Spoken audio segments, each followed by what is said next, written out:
Everyone. I am Dr. Jonathan Sharfstein, president of the Academy of Medicine of Cleveland and Northern Ohio, and a cardiologist at Cleveland Clinic's Hillcrest Hospital.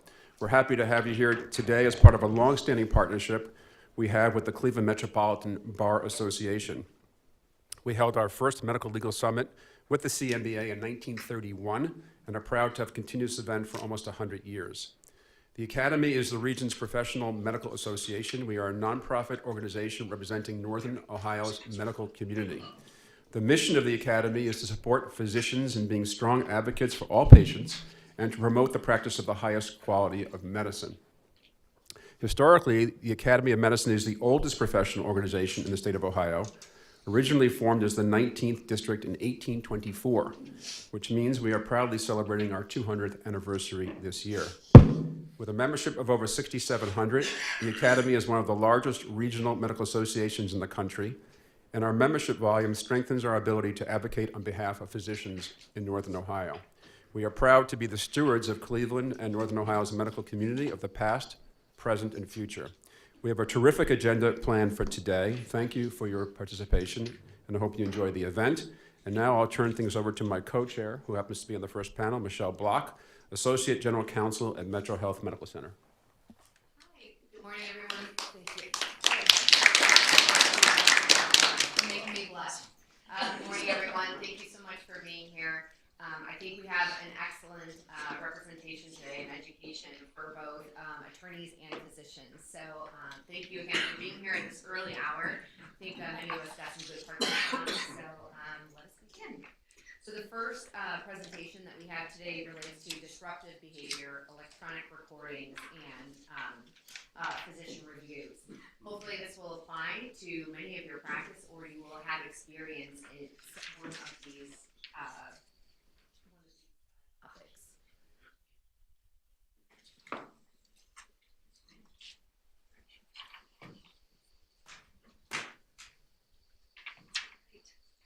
Thank you to our summit sponsors. So we're going to start with disruptive patient behavior, and then we'll move on to physician behavior, and then we'll move on, or employee-to-employee behavior, and then we'll also talk about, reviews and electronic recordings in the clinical space. So disruptive patient behavior, we're going to identify, de-escalate, address, and how to prepare for future patient behavior. So again, my name is Michelle Block. I'm Associate General Counsel of Litigation and Clinical Risk at Metro Health. I've been at Metro Health for 3 years, and prior to that, I was at UH for 6+ years, and then I was in private practice doing med mal and long-term care defense, as well as employment law here in Cleveland before that. And I'm going to turn it over to my co-presenter, Sergeant Remington. Good morning. My name is Jody Remington. I'm a sergeant with the Metro Health Police Department. This is my retirement job. I spent 27 years in the city of Cleveland working in a variety of investigative positions. I worked 7 years in sex crimes, 3 years in intelligence, and then I got drafted to the homicide unit where I finished off in my 27th year, and then I decided to retire and get a second job so I could send my daughter to college. And if you're lucky, you can retire and send your children to college too. Now you know why we love her. Okay, this is what we hope to accomplish today. Really understanding from the Joint Commission what is disruptive patient behavior, what are examples of disruptive patient behavior in the clinical setting, why or what are possible underlying causes of such behavior, because it's incredibly important to understand the root cause so that we can try to de-escalate and salvage the physician-patient relationship. Why should clinical staff report the behavior? And then how can clinical staff better prepare for specific patient's behavior going forward, anticipating that the patient may not change, so how can we adjust? All right, the Joint Commission. So the first couple slides will be, I've broken every rule of a good PowerPoint presentation. You're not supposed to have more than 5 words on a line, but I didn't follow my own rules. But anyway, the Joint Commission describes disruptive behavior as behavior that could jeopardize the health and safety of others, or that impedes or disrupts the ability to provide care. It's pretty self-explanatory. It undermines the relationships, communication, and teamwork to provide health care. It can precipitate clinical errors, and it can lead to distraction for both patients and staff.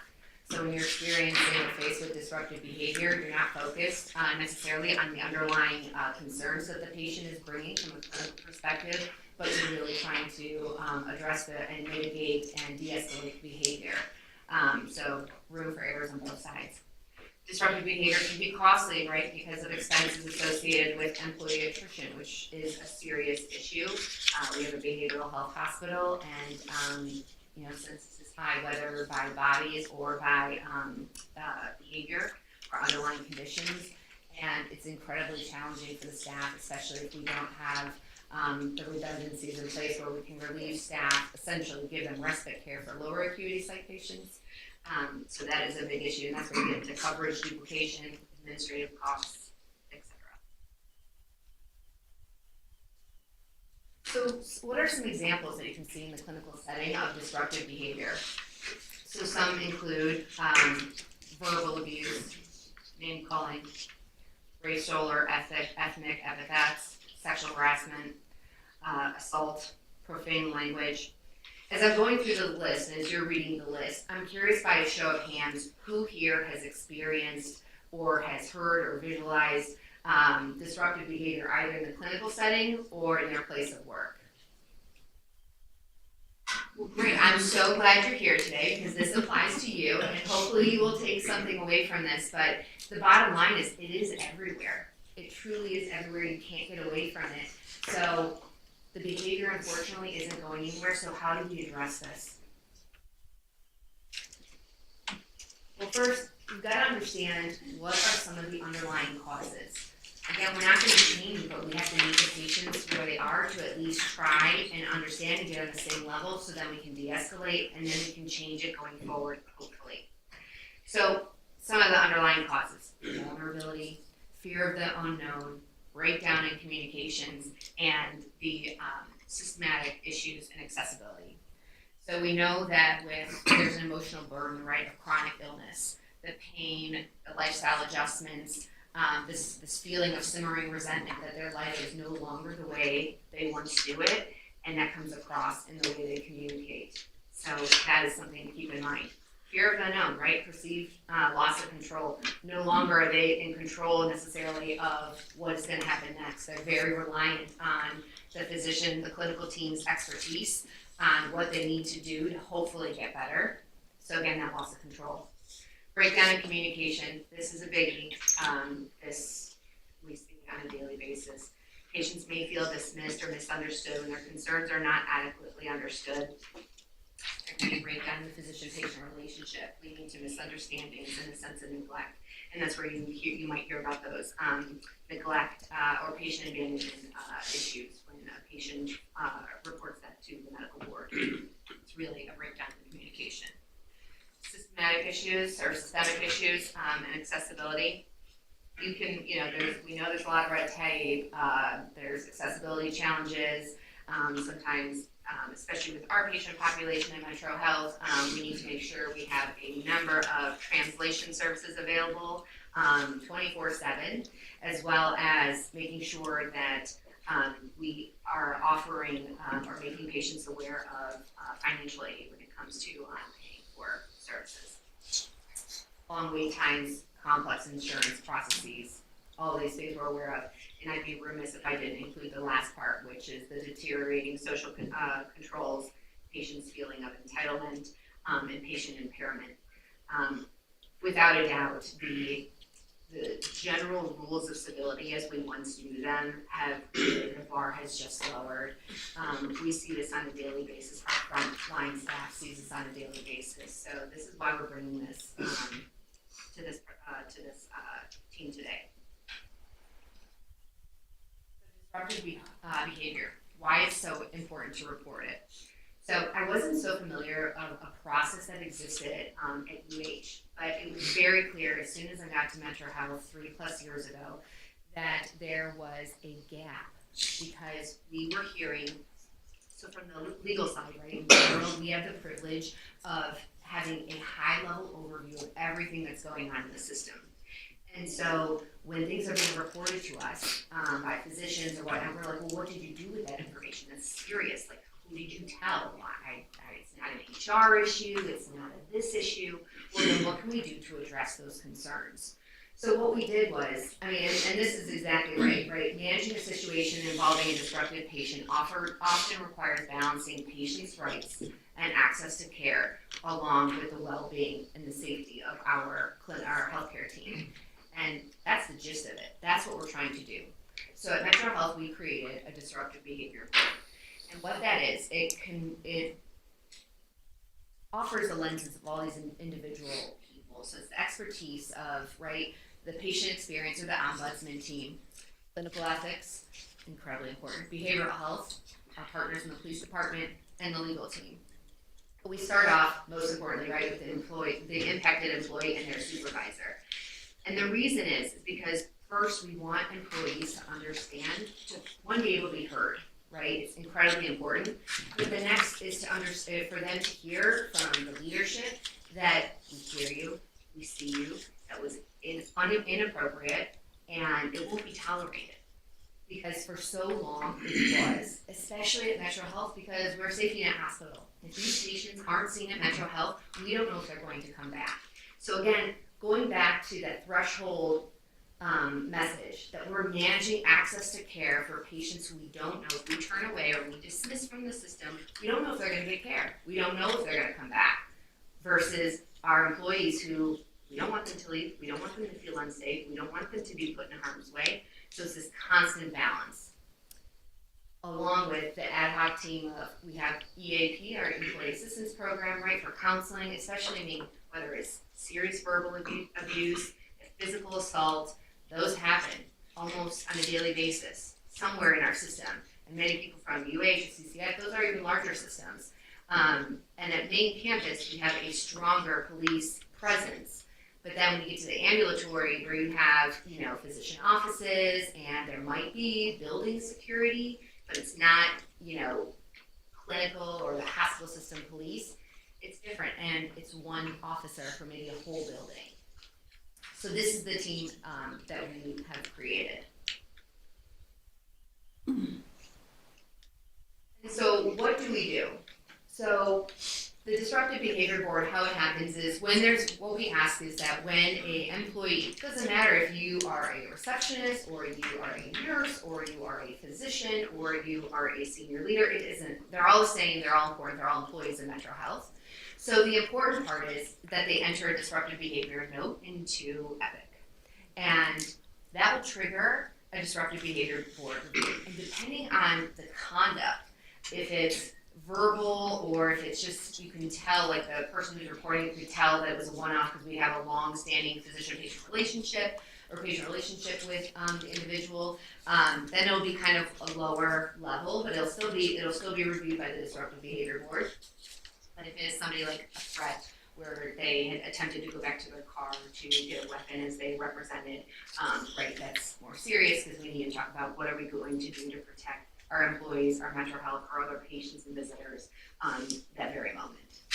So we meet and we have a huddle, and each of us presenting on the core team, we're offering our lens, again, to hopefully strike a balance. We're going to have different perspectives, and there's kind of inherent conflicts in here, right? So the ombudsman is representing the patient's point of view. When we have EAP, they're focusing on the employee. So by having all of these experts at the table, you're hopefully getting a more balanced approach. And I can't stress that enough because, again, we want to acknowledge both the seriousness of the conduct, the employees' concerns, and experience, as well as the access to care. So here are some things, once we talk through the behavior, these are some of the tools that we have added to our toolbox when we are going through the disruptive behavior board meeting. After we've heard the employee, the supervisors there to support, we either let them stay on the call or we let them get off the call. But oftentimes, employees feel really involved and engaged and appreciative of this part. They're like, yeah, I already told my supervisor, right? Like, so this isn't new telling somebody else, but that it's not going into like a black hole, and that this is where, the sausage is made. We're figuring out through all of our lenses that we talked about here, we are figuring out what can we do going forward. What does this patient need going forward?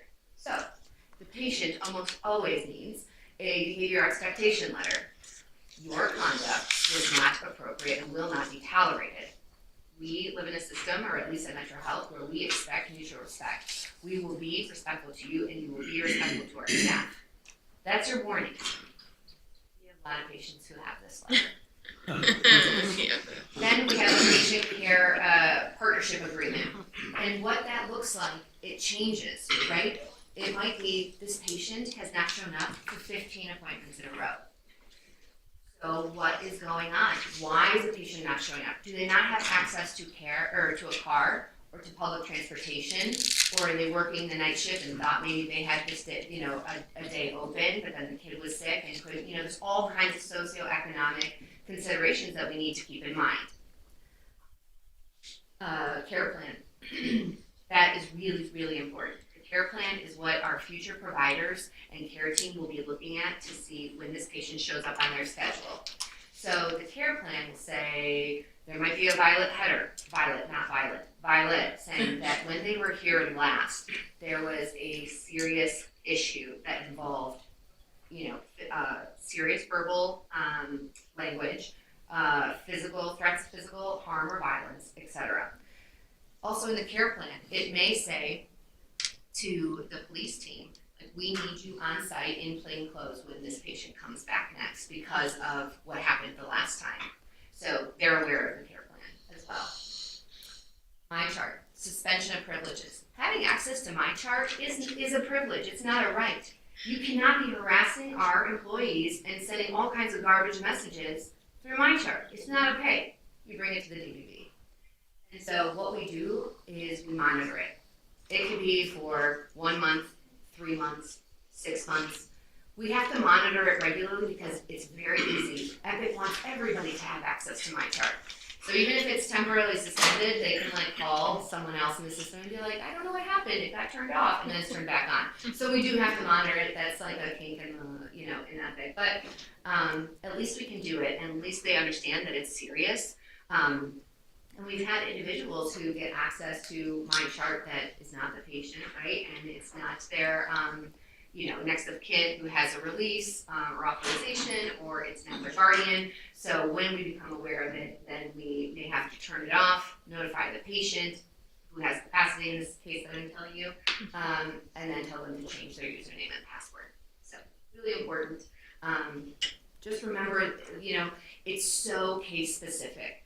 And at some point I'll let Sergeant Remington talk because she has more important things to say than I do. But we have 4 of these. On my side of the hospital alone, I have at least 4 of these a week. So the scenarios are endless. The severity are incredibly wide ranging. And then, so let's keep going. Visitation. Again, visitation is a privilege. Yes, it's in the Patient Bill of Rights, and it is incredibly important. We know the research shows, right, that it helps patients heal and recover faster and all of these good things. But if you abuse it, you lose it. It is not a right. You don't get to come up to our floors and threaten all kinds of things and make a fuss on the floor, screaming and yelling because you either don't like the food, our nursing staff isn't responding quick enough, and there's so many call lights going off and all that stuff. So we let you know in the behavior expectation letter, which kind of sums up all the tools on that first occurrence of what will happen. So really, oftentimes the first time, it's just the letter. If it is a second time, then we are moving further down into the list where it gets more punitive. And we really, again, I can't stress the team approach because we really try not to get into the super punitive. We really try to get into the educational piece first. So visitation, police department. Talk about some of the, we'll get into the hypotheticals. Not hypotheticals in a little bit, but why don't you talk about when you're involved, what are some of the tools that you guys can offer? Well, I love this multidisciplinary panel because they can tell me exactly what they want. And sometimes when we're making sausage and we're dealing with what I lovingly refer to as the naughty list. Sometimes, like Monica Garrick will just say, Sergeant Remington, I want you to hand deliver that letter of expectation to that patient. So it makes it very easy for me. And then we can create a dialogue to maybe investigate what's going on with this individual this particular day. And what we see oftentimes is we may be having a DBB and we'll see this looks like a one-off, but it happened a year ago. So now we're having another one-off a year later. So creating a dialogue with people who are economically disenfranchised or they feel socially isolated is a really meaningful piece to serving our community at Metro. Oftentimes, if I deliver that behavioral expectations letter and just listen to them, it may change the whole complexion of every interaction we have with that patient forever. It might not, but it might cure it for today. We might not have to fry the sausage today. We just steam them today. Yes. So continue on with that steaming or frying analogy. Violet Heather, we talked about police report. Remember, we're talking about what we're doing for the patients, but also its employees. I mean, especially, the behavioral health hospital. Fortunately, our employees, our clinical care team, consulted. They're, whether it's spitting, pushing, awful. And oftentimes, right, they don't have the mental capacity to exactly understand what they're doing because of the illness that they're currently, where they are in their illness. But they still, employees still have a right to file a police report. And that's what Sergeant her team can and then we start talking about dismissal. If the behavior has happened a couple of times, or on that one occasion it is so egregious, and sometimes the patient or the provider's like, no, I'm done. Physician-patient relationship has absolutely been broken. There's a breach of trust, and I'm done. I want this patient dismissed from my specific practice. So these are the options we have. We can do a dismissal from specifically the provider. And that is the one that we tend to focus on the most because, again, going back to our balancing act, we really want these patients to get care, whether it's at Metro or anywhere else. But oftentimes, if they're at Metro, this is their home, and our research shows that if they don't get care at Metro Health, they will not go anywhere. So, and if I could just add one piece to that, if we dismiss someone from an ambulatory site, it may be helpful for us to redirect them to Metro Health main campus. And maybe they can't get there, but we can offer the red carpet program to get them there. Well, we can have the van go get them. Basically, we can outreach them, we can find out when their appointments are, we can assist them with transportation, but also in doing so, we're funneling them to main campus where there may be 8 policemen working, as opposed to an ambulatory site where there's only 1 policeman working, and that makes everyone's day much more pleasant. So provider dismissal, again, we do the balancing act, but if the provider, if that's what they're requesting, then ultimately that is what we will honor. And the next part would be the practice dismissal. If the team, especially in the ambulatory side, is like, no, we've seen what this patient has done to this provider, we were there, we don't want to see this patient, we cannot, it is not safe. Then we may talk about practice dismissal and just move to a different location, if possible, move that patient. So again, as you go down the list, right, it gets more punitive, but it's really incredible to not diminish that conversation of the team and everybody giving their input. Site dismissal, when we've had patients who have continued to stalk and harass employees, whether if it's at an ambulatory or a retail pharmacy site off main campus or other off-campus sites, that's where we typically see this, then it's a site dismissal. and we will give them options of where else they can seek the care, or give them, if it's, for example, the pharmacy, because that's an easy place, right? There's oftentimes no police, and if a patient is perseverating on a specific employee, there's some weaknesses there from a sense of safety and security, because it's just a waiting room and can sit there for many hours at a time, should that patient desire. So, site dismissal, and then finally, system dismissal. So, in 2022, we had 94 disruptive behavior board meetings. That doesn't seem that much. But then last year, we had almost 400 disruptive behavior board meetings. And we are on track this year to far exceed that. So I think it goes kind of hand in hand, right? We've created this, and it was kind of like a boots on the ground. We just kind of stood up this program from nothing. But it is very well received by the system, and the employees appreciate it. And I told you, I think like 50% of employees, after they've had the opportunity to share what happened or their experience with the disruptive behavior, stay on to see what we're doing next, because it's tangible. There's always something going to be done, even if it's just a disruptive behavior letter. That's why so in addition to these, like Sergeant Remington mentioned, we also have additional resources because we are trying to treat the whole patient, the whole person, and oftentimes it's their whole family. So what other resources? We have the Institute for Hope. Sometimes we need to bring in adult protective services.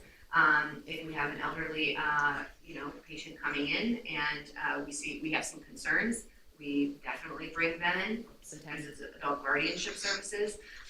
When there's a next of kin who should apply for guardianship and this individual doesn't have a guardian, and the individual may not be making decisions in the best interest of the adult patient. DCFS, we're friends. We're friends with DCFS. They do incredible work. They don't have enough people, but we have all kinds of issues, and they are a friend, and they're an incredible resource when we need help. When we have, for example, patient or parents dropping off challenging behavioral patients in our ED for respite care for 2 days for the weekend. They're just an incredible resource. And the disability board, the Board of Disability Services. Not everybody knows where they can go to access care. Okay, so we thought it'd be fun to go through a few scenarios. So, a 23-year-old patient was admitted to the hospital for 5 days and had many disruptive and intrusive incidences, including leaving the hospital to smoke and eating food from the staff fridge. The patient eloped from the hospital with an IV and stole a provider's purse containing her car keys. So, curious, everyone, audience, how would you address the clinical team's concerns? So you're working your tail off, someone's eating your food, that's rude. And yeah, they're going out to smoke, not really great for the clinical care plan, I'm sure. When they steal your purse, now it's a problem. And I'd like to take an opportunity to point out this situation is better than the 15-year-old that eloped and stole the doctor's purse and car keys and got maced for her trouble. But at least this person was 23. That's right. Wish it was another scenario. But that's true. So first and foremost, right, when we talk about this hypothetical in DBB, we're going to be acknowledged, like, they shouldn't be leaving to smoke. We have a policy against it. We're not only are we a smoke-free campus, right, but it is not therapeutic for patients to be going out to smoke, especially depending on what their underlying condition is. Just do it on your own time, not here at the hospital. So we've got to do this expectation letter. Of course, eating food from the staff fridge is not okay, but why? Why are they doing it? Is because they're on a limited diet? Do they not, are they not food secure at home? Like, what is it? What other resource can we connect the patient with? So that's part of the discussion. Social work is often involved as well. So that's like the disruptive letter, or the behavior expectation letter component. Sergeant Remington, what would you do in this hypothetical, if you haven't already done it? What would you do if a patient left with a live IV? So we were talking safety concerns, right? and also stolen purse and keys. Well, obviously, anybody leaving with an open IV is going to be, if they manage to elope completely from the campus, we're going to send whatever city, if we can't find them, we're going to ask them to do a wellness check, whether it's Cleveland, Shaker, wherever they live, in an attempt to find them and help them remove the IV safely. Bless you. Obviously, we're going to have a conversation with this patient and point out to them how uncomfortable it would be to be arrested for grand theft motor vehicle and then be a prisoner in the county. She has such a nice way of saying it. It's not our goal to charge patients. Really, it's a last resort. And that's probably my favorite part about being part of the police department is charging a patient is the last thing we want to do. We want to help them. So I'd have that conversation with that patient and also outreach their family. Do they have any social safety net? Parents, family, significant other, to see if they can help us bring their patient a sandwich and assist them to get them out of Metro Health safely without a conviction. So this one, believe it or not, is one of our low-level disruptive behavior board meetings. And so it's often just going to be a letter. It'll have some details in there and some expectations, but it was an inpatient, so oftentimes these types of patients, they need additional resources. So social work and others will be involved in helping better define the care plan. And of course, our police team will be involved. The provider whose purse was stolen, of course, can file a police report. We will get that back and we'll do everything to do to support the employee. But focusing on the patient is probably just a letter for the first time.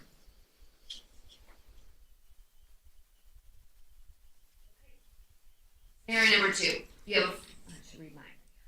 A 44-year-old female presented 25 minutes late for a scheduled outpatient visit. The receptionist informed the patient that her appointment slot had been filled with a walk-in because the patient was presumed a no-show. Patient became angry, demanded to be seen, and began walking towards the door that leads to the back exam rooms. Patients in the waiting room were visibly anxious by the exchange and the patient's behavior. Receptionist asked the patient to leave, otherwise she would call the police. The patient stormed out saying that she would be back later with her boyfriend and that they'd all be sorry. So, again, I wish I could say that this didn't happen with such frequency, but it does. Whether it's someone saying they're going to their car to get a weapon and they're leaving, or they are saying they will be back later with their friends, or that they're going to get, that receptionist or that nurse or whatnot, because, right, our badges, our names are on our badges. Metro Health, I'm not sure what it is at CCF or UH, but Metro Health, we have moved to just recently to just first name. But we're all easily able to be found, right, on social media, and so we get this a lot, like, I'm gonna find out where you live, public records, right? So it can be a kind of scary place, and that'll get into Andrew's place with physician reviews and things in a couple of minutes. So it's really important. This happens a lot. So how do we address the clinical team's concerns, right? So the concerns are starting with the patient is late. And oftentimes it is not a one-off. More likely, they haven't shown up for 15 appointments. And we're presuming, like, if they're not there at 5 minutes, right, they're a no-show. But we give grace to this particular patient because we really want them to come at 15 minutes. We have a waiting room full of standbys who are trying to get in, especially in our specialty practices, right? We've got to see patients. That's what we're in the business of doing, seeing and treating patients. So we're talking about expectations about showing up timely and either confirming or canceling in advance. And X amount of no-shows, right? And we maybe need to talk about if we're going to dismiss that individual from the practice because we have, unfortunately, some of our patients are asleep with no-shows. Demanding to be seen, right, and escalating that behavior. The receptionist is also going to be part of that DDB, explaining, talking about her experience, how she was spoken to. Our receptionists, I don't want to use such broad strokes, but they get so much verbal abuse, it's not even funny. What people say to them and what they call them, it's just so gross and vile. And You're like, how, you're standing in front of the person, how can you speak like that? But they do. And so it's really important to hear what was said to them and how it made them feel, and then for that employee to know that this is unacceptable and will not be tolerated. So they get a stronger worded letter just for that behavior. Then we move on to, asking them to leave and saying, and then the patient responding that they would be later back with their boyfriend or significant other, and that they'd be sorry. So obviously there's a threat there. So I'll turn it over to Sergeant Remington to talk about how we did or would handle this type of scenario. That would pique my interest immediately if that there was a threat involved, and obviously we have databases that can tell us, is this person on the radar anyplace else? Have they ever made threats? Have they ever followed through with threats? Do they have a criminal history? That's all important information for us. And likely be an outreach my detectives would reach out to these individuals and ask them, what was it about this situation? How can we help you? Do we need to come and get you for your appointment? How can we assist you? Is how we're going to approach this basically. And if there is any threats, it may escalate past that. We may hand deliver that letter and point out, I know that you've been convicted of menacing, so you don't want to, let's not go down that road again, please. You may be on parole, you may be on, a list of things, the agreement. Probation, yep. Parole is a terrific controller, at least. If we have a patient that's acting like that and they're on parole, I can talk with their parole officer and they can actually ask them to come in, and they may make a bit more of an impact than I will, but they certainly don't want to see me because that would indicate they're probably going back to incarceration. So we definitely try to work with them, and I try to provide the staff with as much information as I have to keep themselves safe. And likely this would be a standby for us. At their next appointment, I have 2 plainclothes detectives that I can send to just sit in the lobby and make sure that the staff is safe. They are the best. Yeah. I mean, just like the nicest people in the world, but like if somebody is crossing, the line, they've got your back. They're like, yes. What is the response time for because this is multi-step, clearly multi-step, and again it appears that dealing with the immediate potential threats or the acuity of the issues is immediate for I imagine the officers or the providers or whatever to address and or de-escalate, etc. But then the response time for the following steps, what's the turnaround on that like? Is that this letter, is that we've now de-escalated, here's your letter, or is that in the following days, weeks, follow-up treatment? I'm just trying to get a sense of that. Yeah, great question. So that's a very good point, because the multidisciplinary panel is basically a MASH unit. They're triaging these cases. So if we get someone that's worse than others, they're going to go to the head of the pack. And we may hear about it in the same week and get the letter out to them the following week. But if it's not that quickly, we're going to get it to them before their next appointment. Or we may call and cancel their next appointment and make sure that we speak with them before they schedule again. For example, if we're going to remove them from a practice. So that's a very good question, because you're really triaging cases as they come in, just as if you were working in a detective bureau. If you've got a homicide over here, the parking violator can wait. Okay. Yeah, and in this particular example, I know Sergeant Remington would expect that the panic button to be hit. Her team would immediately be involved, and then we would be involved same day. We would know this particular issue, and then the DBV is typically held on, in average, 2 to 3 days after. We have them, they pop up on my calendar all the time, and I try to make myself available. If I can't, I'll join for the last 15 minutes if I can't make the whole thing, so to make sure that I've offered from a legal perspective, my guidance on where I think we should be, or I think we're spot on, or have we considered this, or how does the documentation look? Because I can't tell you how many times we've looked in the medical record, or I have, and then I told the sergeant, it's such subjective language that people have used, like, patient harassed me, or something like that, or patient was verbally unkind. What does that mean? I can't do anything with that. Can you? Like, I would like to see patient use these words, put them in quotes, everything that they did, and the conduct, everything in quotes, because it's objective. It's actionable if it's objective. It's not actionable if it's subjective. Because what you might think is okay or borderline, but you're fine with it, might not be the same for me. So it's incredibly important to use objective language when documenting.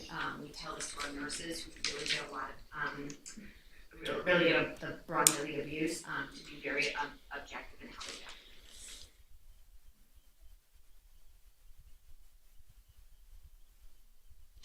do. Okay, last scenario. 51-year-old male patient has left multiple messages for a female resident who was part of the patient's recent post-op care team. The initial few messages related to the patient's gratitude for the resident's compassionate care. However, the most recent messages via MyChart and work email relate to the resident's physical appearance, relationship status, and whether she'd like to go on a date. The resident wasn't bothered by the messages and chose not to respond or escalate to her supervisor, just as an FYI. A week later, she saw the patient leaning against her car post-shift one evening. Thankfully, she saw it in this hypothetical, and quickly returned to the hospital and called police for assistance. Obviously, one of our more serious types of DBBs, but again, it really goes to our culture and speaking up and making sure that we're aware of it so we can do something about it, because this wasn't an isolated incident, unfortunately. All right, so what do we do here? So to address the clinical team's concerns, right, the MyChart messages, the way the patient was communicating and the frequency, it was escalating, and it became inappropriate, so that needed to be addressed right away. Then the patient was reaching out both via MyChart and work email, so there was a suspension for the MyChart messaging here for a temporary period of time. And then what happened when the patient or when the resident went out to her car and saw the patient who she had treated earlier was at her car, so knew her car, knew her shift, and that what time she'd be walking out. So I'll turn it over to the. Well, as a former sex crimes detective, I'm disturbed by that behavior. And although this is a hypothetical, I could probably tick off 4 or 5 of these that I have heard of just in the short time I've been on this panel. I would want to know if this individual has any conviction. How did he find out that information? He's going to be dismissed from that practice. And that's going to be an individual that I'm going to funnel to main campus where all the police are. This would absolutely be a guy that Monica Garrick would stand up and say, Sergeant Remington needs to deliver this letter personally and have that conversation with him. And oftentimes the response from that individual is, well, that doctor's going to have to tell me why she wants to dismiss me. I don't understand. I didn't do anything wrong. They don't find that to be a violation of the therapeutic relationship or their boundaries. But I would definitely be delivering a behavioral expectation letter and a pretty stern warning that if you're on that campus again, if we got 3 or more incidents closely related in time, we're going to be calling that stalking, and we'll be going to the prosecutor. Not that I want to, but for the safety of everyone involved, I think you need to deliver that message pretty sharply. And so some people might be wondering, like, oh, is that too light on the patient, or can't we do more? It really depends on, that's why it's so case specific. Is this the first time that the patient has had any type of behavioral issues in the system, or is this a pattern? Had there been perhaps another female, employee at a different location who also caught the attention of this patient? Then that's a different story. then we're gonna look for a temporary restraining order, then we're going to, we work very closely with our, law department team, or our police department team on crafting together a cohesive plan to keep our employees safe. So it just really depends, it's very fact specific. It depends on what that historical context looks like for that patient, and also, we talk about, it's that expertise that all those lenses are bringing to give a balanced approach to how do we address this going forward. And I think for patients. Hi, I'm Julia. I'm a med student, about to be a resident. So this is an interesting scenario. Sorry, I didn't mean to creep you out. No, that's okay. I was just wondering if, as like a regular person in society, also a resident, like would this person be able to pursue a restraining order against this patient if they wanted to outside of the system?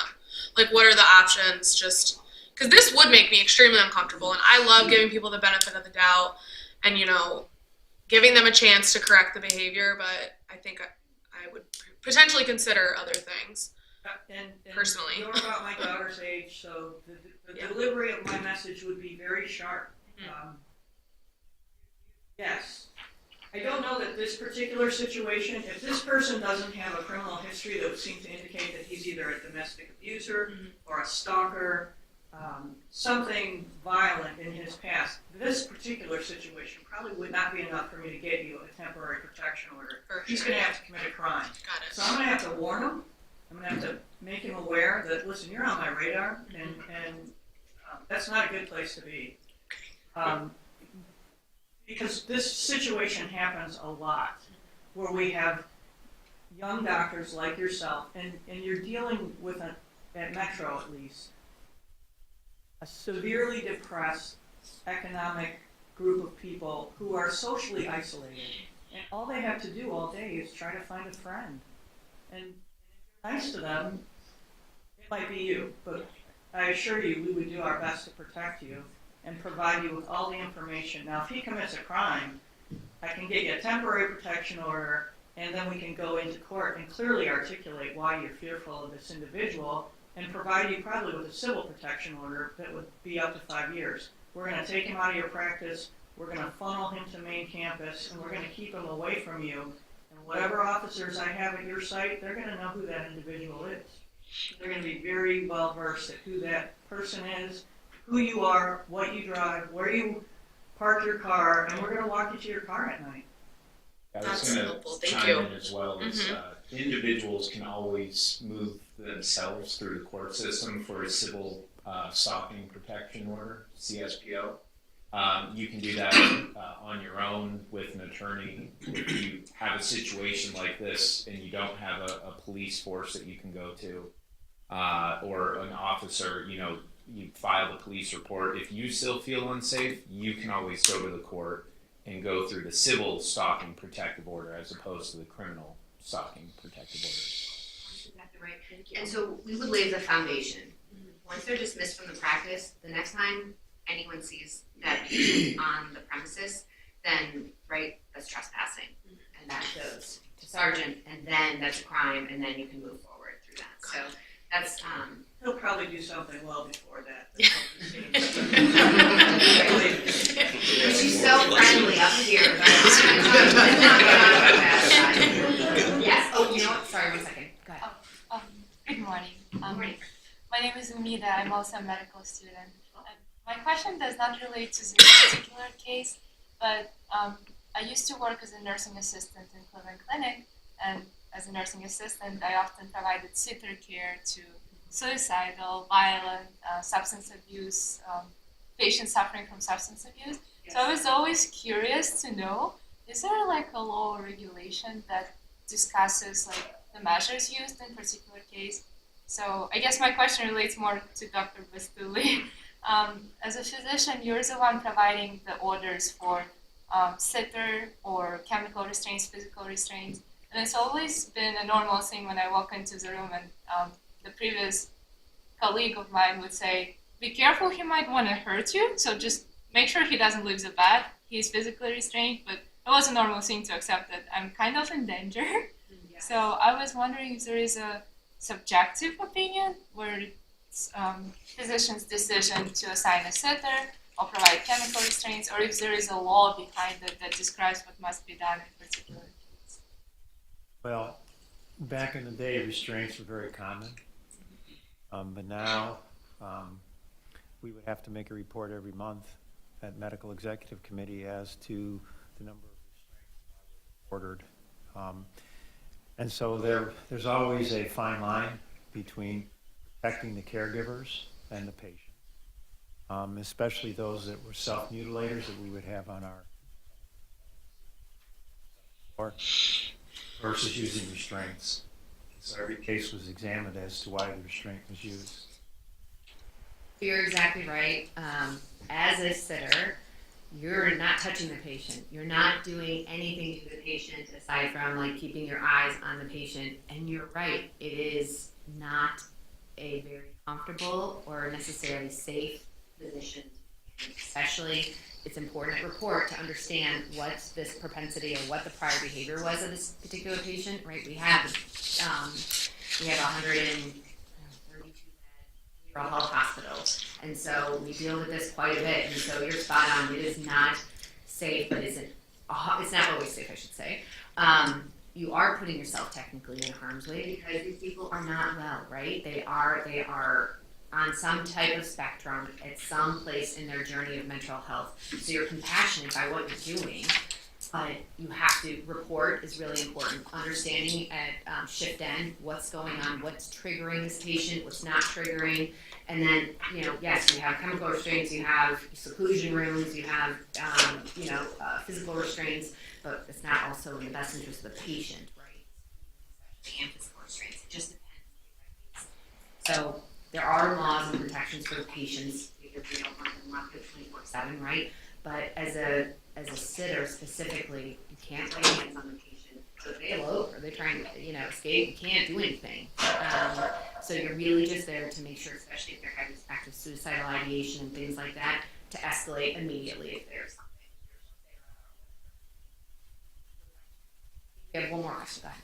Do you include the violence history or disruptive behavior history in a release of medical records if it's requested? Good question. I'm trying to think what would be in there that would be part of the legal medical record. The letter would go out to the patient. I don't know if it goes into the patient's medical record. I don't think that it would. Because again, it's the balancing of, we review it every year. So if a patient has a violent header, we review it annually because we don't want it to be punitive on the patient to continue having that violent header, or those restrictions if they no longer need it. But the violent header would be on there, the disruptive behavior note that was entered by the clinical care team, that would be in the medical record as well. Not visible to the patient, but it is visible when you print out the medical legal record. You have formal de-escalation training required of your employees for that, including Alice training, for instance? We do Wells training. I did it as well. I don't know.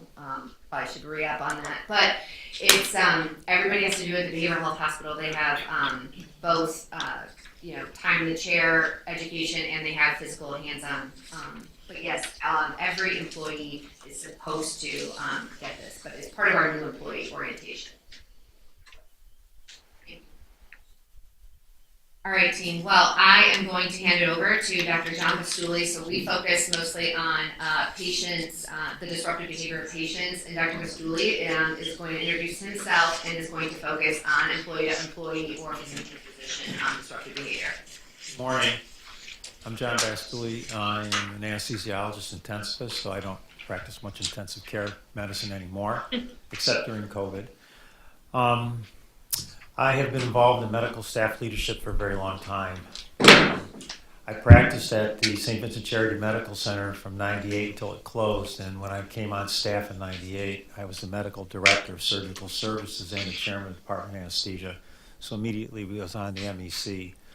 Then I served in various officer roles, including a 6-year stint as president of the medical staff and was a member of the MEC up until when the hospital closed. Unfortunately, and I say unfortunately, I have a lot of experience with disruptive practitioner behavior, be it physician or mid-level providers. Anyone that's credentialed by the medical staff would then have their behavior addressed by the medical staff.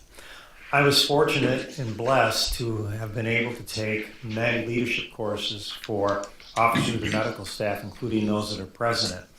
And during those courses on emotional intelligence, management, interaction with administration, as well as conflict resolution, I was somewhat surprised with respect to the resources that were available to those of us in medical staff leadership to deal with the disruptive physicians, as well as the resources and counseling services available to those disruptive practitioners. At Weatherhead, you could find a whole number of counselors that focus on disruptive physician behavior as well as anger management. In fact, we've referred a number of our physicians to those counselors, both here in Cleveland as well as other locations. It's a matter of the leadership sets the culture, and if you have leaders that are disruptive themselves, then that's the culture you're going to develop. At St. Vincent's, we always had a culture of compassionate care. When we had a disruptive patient, we had an ethics team that would go that would consisted of the sister that was the chair of our mission and ministry, a deacon, one of our risk managers, and plus minus security, kind of depended on the situation. That really increased a lot during COVID because many of our patients that were in the ICU at the end of life, their family members could not be there. So we saw a lot of those ethics consults.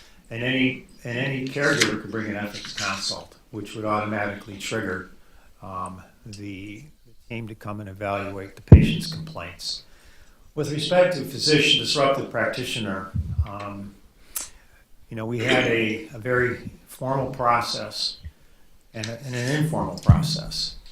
We went through, during my years as president of the medical staff, we revised our medical staff bylaws to be very detailed, to include definition of disruptive behavior, which basically, if you look at the Joint Commission and the AMA, you saw it earlier, it's really any behavior that can adversely affect patient safety.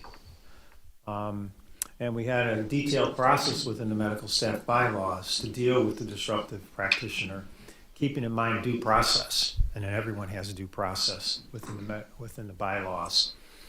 Disruptive behavior can take many forms. It could be physical or verbal. You can have someone that has a real problem with anger management. You have someone that had a bad day. They were on their way in on 480, they had a flat tire in the middle of a rainstorm, and the semis that were going by were giving them a shower. So they come in, they're drenched, and the director of nursing for the OR says, "Doctor, you're an hour and a half late through, your patients are behind," and he explodes. Or you can have somebody that just has problems with anger management. You have physicians that have chemical dependency, and they show up under the influence of drugs or alcohol to work. Or, unfortunately, you have people with deviant behavior that are predators. And the comments they make, either they invade someone's space or make sexual harassment comments that you have to deal with. The way I approach it, and many times I'm on the front line, I would be called, especially if it was a surgeon or someone in the OR that was displaying disruptive behavior, I would be called in to try to de-escalate the situation and deal with it. And as I left my office, I remember some of my emotional intelligence training and try not to have my amygdala hijacked, remain calm. One of our founding fathers, either Jefferson or Franklin, said, if you're mad, count to 10. If you're really mad, count to 100. So I would approach the situation as calm as possible to try to de-escalate the situation.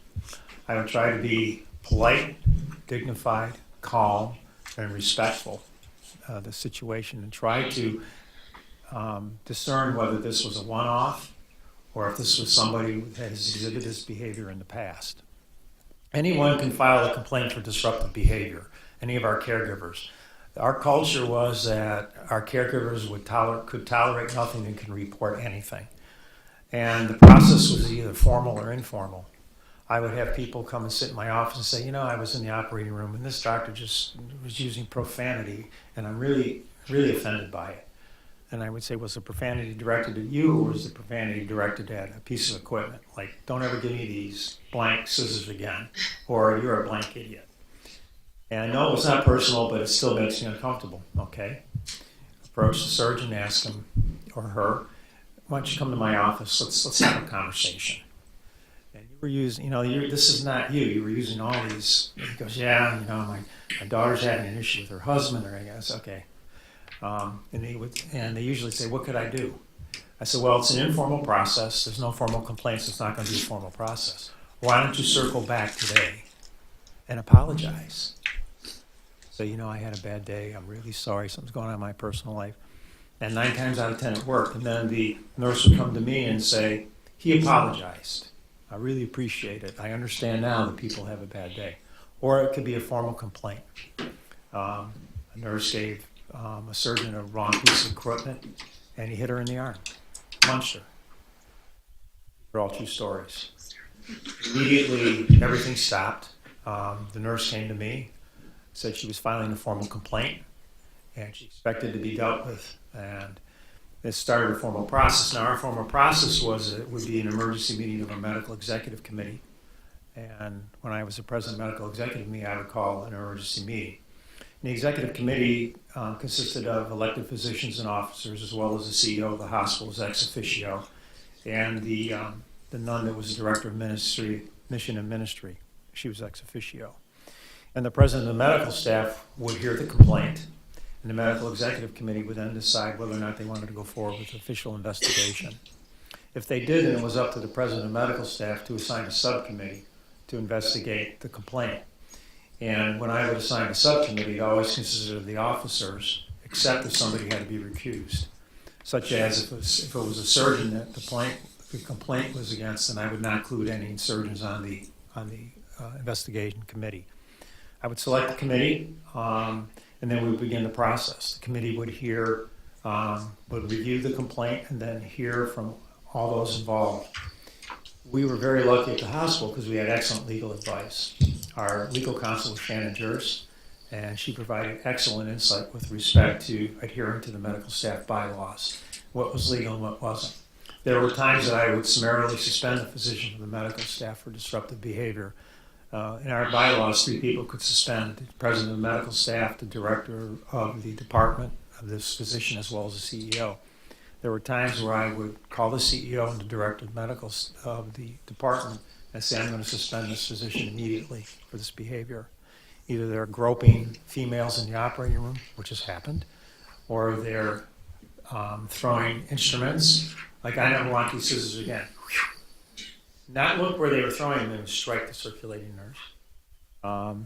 So they would be summarily suspended. Once they're suspended, you have 30 days to resolve before you have to report it to the National Practitioner Data Bank. So then the process, or somebody showed up to the ER for their shift drunk, summarily suspended. And I'd get a phone call at midnight that this was happening. Then we would begin the process, and the process would take into account B360. Everybody that wanted to come in and talk about it came in and talked about it. The one making the formal claim, as well as the witnesses that saw this. And we also would meet with the physician to hear their side of it, because they all had due process. Once the subcommittee had finished their work, it would go back to the executive committee for final recommendation, which was usually counseling for the physician. They were exhibiting anger management. We also get a psychological evaluation. And sometimes a psychological evaluation would mean that the physician probably can no longer remain, especially if they had antisocial behavior. And then we would recommend counseling for the physician. We had a behavioral contract, which included counseling, 360 evaluation by all the caregivers, and we would have a follow-up with the physician with feedback from their counselor, as well as review the 360 contract. Our goal was to ensure the patient safety and the safety of our caregivers, and hopefully reintroduce this physician back into medical practice, whatever the reason was. Did they need help with chemical dependency, anger management? And you'd be surprised that most of the physicians we dealt with were successful in returning back to practice. Some weren't. Some had to change their specialty, like an anesthesiologist that was abusing fentanyl on several occasions, no longer could be an anesthesiologist. Found something else to do. But our goal was always to deal with the situation in the most expedient manner possible, with keeping in mind that our job was to ensure patient safety. So most of the time we were pretty successful. Question related to your vast experience in this area. One of the concerns, I served a similar role for not as many years, but one of the biggest concerns that we would experience, I wondered how you handled it, was the feedback to the allegedly offended person. So the circulator who got struck by the pair of scissors, because as you're describing, these things take time, and the concerns related to what's happening, what is going to happen, is this provider going to be coming back into my environment to work? How did you handle that from the perspective of the person that may have been offended in the scenario? Well, in that instance, plus we had one, Tony, where we had a surgeon invade a nurse's space, back the nurse into a corner over something, pointing right in her face, like this far from her nose, in front of witnesses. So what I did is I called the CEO as well as the director of the department, and we all agreed that this patient needed to be the physician was summarily suspended. So we would tell the caregiver that the patient no longer can interact or admit or do anything here. Because, we're living in a different era. I mean, some of these caregivers would call the police. And so we would immediately remove them from the environment if we felt that they were a physical threat to the caregiver. Find that accused physician would at times hire legal representation, and if so, how did that legal representation interact with the hospital committees? Right. Yes, we had physicians seek their own legal advice, and we felt we were in a very good position because, as a member of the medical staff, they had to sign off on that they would adhere to our bylaws. And so we conducted our investigation right according to the bylaws. And most of the time, the physician's lawyer helped the physician understand the situation they were in. I'm gonna stop now. If we have some time for questions, but I want to, Andrew has some great points here, so I want to leave some time for him. My name's Andrew Stebbins. I'm a partner at Buckingham, Doolittle & Burroughs, a law firm here in Cleveland. And my specialty is in internet defamation and online harassment. And so when we're talking about disruptive behavior,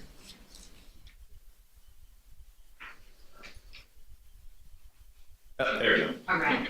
That went way too far. All right.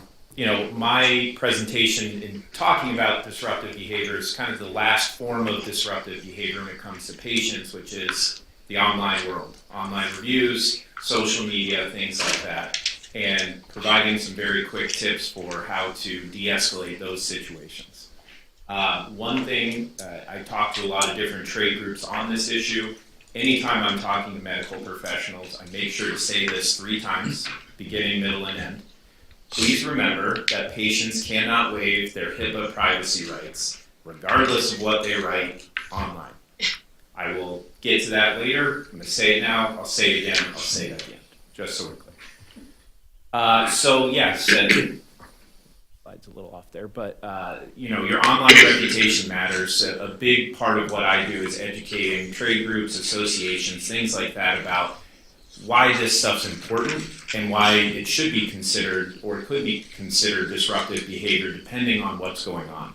So 90% of patients looking for medical care are using the internet and websites to evaluate hospitals, physicians, medical professionals.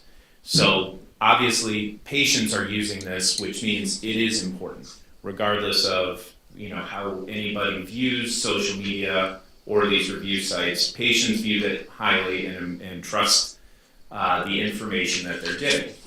So you can see here that the marketing companies are constantly doing these studies, evaluating how patients are using this information. Most patients are, when they're making a decision on a provider or who to use, they're looking to online reviews or social media first when making a decision, and then last, the smaller amount there is evaluating their current provider. But they are still using these sites. Skipping ahead here, I want to highlight some of the more important sites that provide physician reviews. All of these sites are top 10. Google, however, is always the most important site. This is for any industry, but medical professionals as well. I'm sure everybody here who has Googled anything will see that information pops up on the right-hand side. That's called Google Business Listing. Doctors or medical professionals can appear on that many different ways. Some doctors have their own listing personally. Some pop up under a hospital, a practice. You can appear 3, 4, 5 different ways on there. And Google will provide the patient access to write a review on you on all of those platforms. Another key point with that, when we're talking about any of these sites, you do not have the right to get your listing off of these sites. These sites are allowed to have a listing for you personally, your practice, your hospital, whatever it is, and there's nothing you can really do about it. There's been many Supreme Court cases about that. It's always been upheld that these sites have the right to provide a listing and to provide an avenue for patients or members of the public to, unfortunately, in some cases, leave reviews. So, because we know that, we know Google, and this is a list of some of the more popular sites that are out there. We're talking about your online reputation, but more importantly, we're talking about how to de-escalate these situations that possibly come up. There are tips and tricks for how to deal with it. First, you need to stay current. Second, you need to be engaged. And then third, which kind of ties both of them together, is you need to be vigilant about it. You need to have a strategy for how you're going to deal with these situations and what you're going to do if you find yourself in a situation where there's some patient behavior online that's affecting your practice. And again, this is doubly important for medical professionals because when you're responding to these things in the moment, it's very easy to get emotional, to get lost in the moment, and to respond in a way that's not going to be helpful, that's not going to de-escalate the situation. I'm going to flip through these. First, on all of those sites, even though you can't remove your profile, most of them have a process for claiming your profile, which allows you to actively manage it. So you can make sure that the information is correct, your hours are correct. Anything that they list there, they will let you edit. They will not let you take down reviews though, just because, going back to their right to list you, they also can't be sued for things that third parties are writing about you on their platform. That's Section 230 of the Communications Decency Act, which has been in the news for the last 5 years. But those platforms can't be sued for a patient review. So it doesn't matter how crazy it is, no matter what they say about you, you can't go and sue Google for what the patient or what a third party is writing on their site. But they will let you claim it. By claiming it, they will also notify you when a review comes in. Generally, will send you the substance, things like that. So if you give them contact information and you claim your profile, you will know in real time when patients are on your profile and when they're writing about you, which will allow you to respond to the situation quicker. quick response can help in certain situations if you have that plan in place. So that's why coming up with a game plan for how you're going to handle these reviews, as I'll get to in a minute, is very important for medical professionals so that you can quickly respond, hopefully diffuse the situation, and figure out how to move past it. So the question always becomes to respond or not to a review. I believe that all reviews, if you're going to stay vigilant and be vigilant in maintaining your online reputation, you should respond. The question, again, for medical professionals is how to respond, because patients can't waive their HIPAA rights to privacy for their medical data. Good to say that's my second time. So the important thing to remember when you're thinking about responding to a review is, in certain instances, you are trying to de-escalate the situation. My tip for de-escalation is always to try and move the conversation off of the platform. Offer to have a call with the patient. Proactively call the patient. Do whatever you can to have that conversation in private to try and fix whatever it is that is bothering them, because one, that takes HIPAA out of it because you're having a private conversation, and two, allows you to be a little bit more open about what their concerns are and what their problems are and how you can fix it. I find a lot of times that if you just let the patient vent to you for 20 minutes, a half an hour, whatever it is, they'll get to the end of it, they'll take a deep breath and say, okay, I've said my piece, let's all move on, I'll agree to take down the review or whatever I posted. So that's an important part for de-escalation.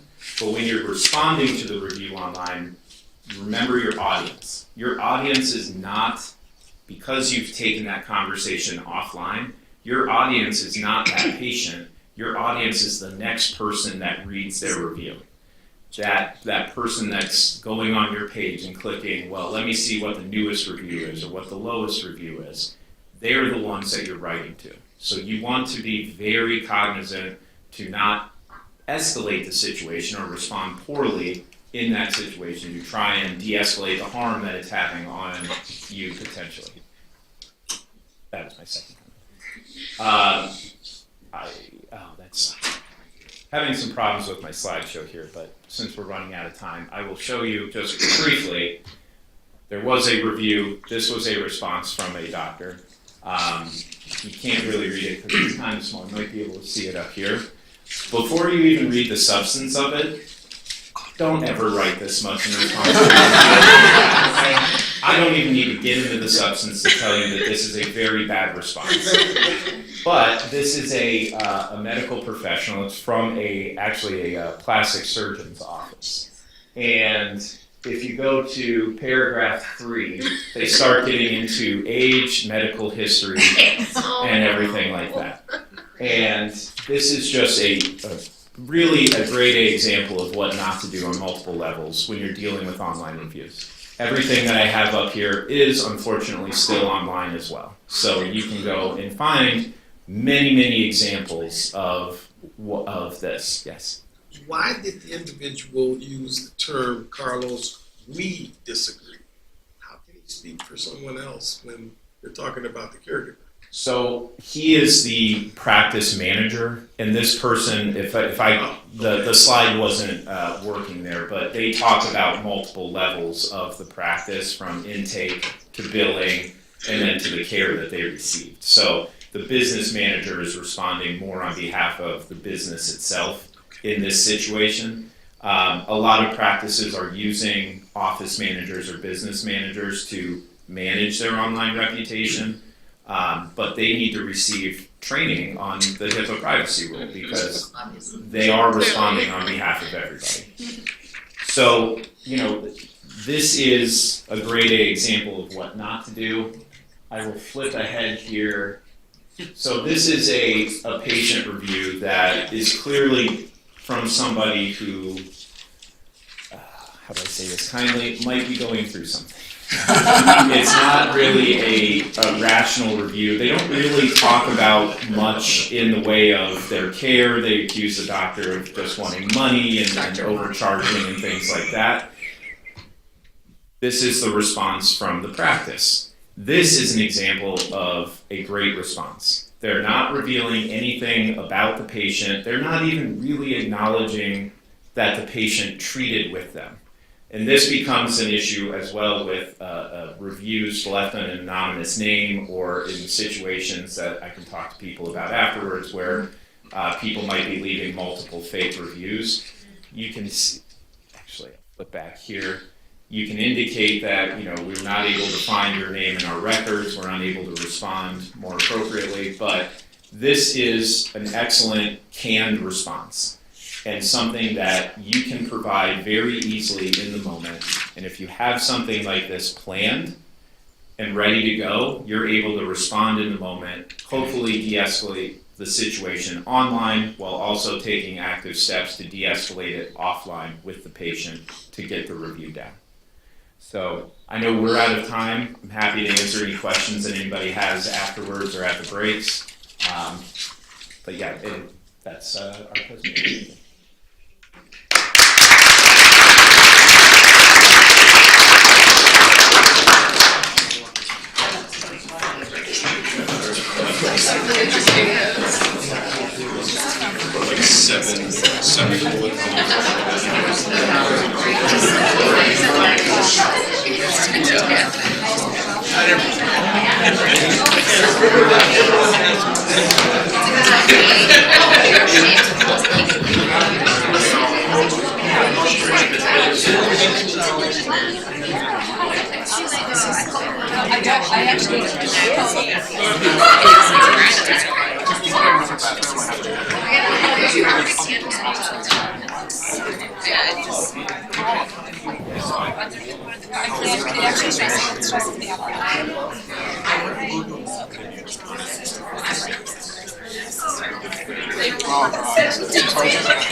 Oh, okay.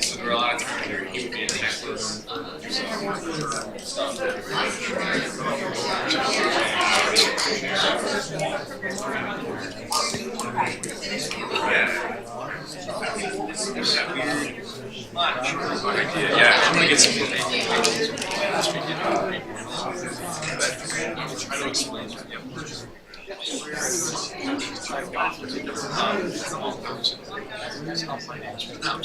And then if I didn't answer the same question, pronounce your name because we know that that's a sin of name.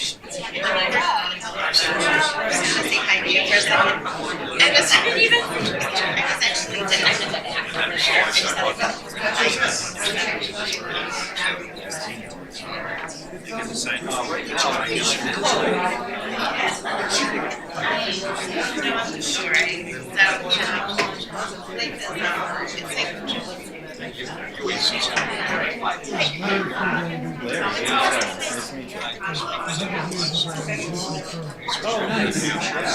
We have a couple of other. Oh my God, thank you.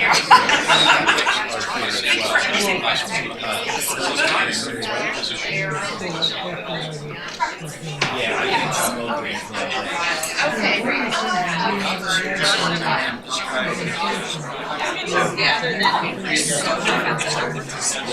I have a slide.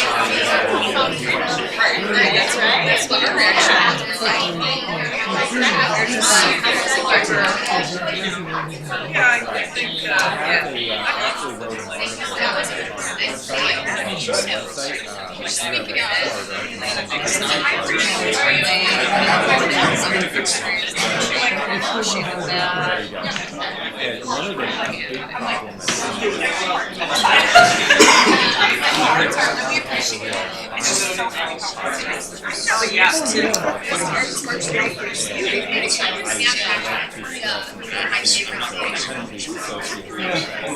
But yeah, I mean, there are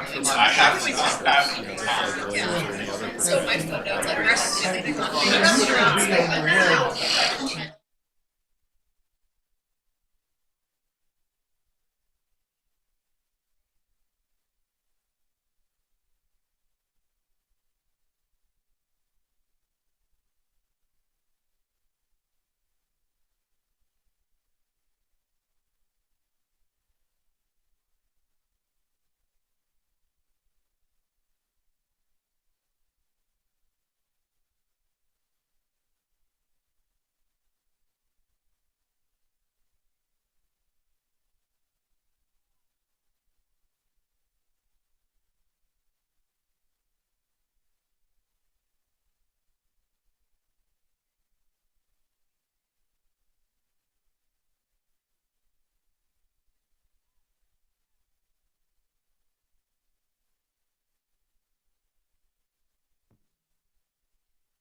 Basically told you this.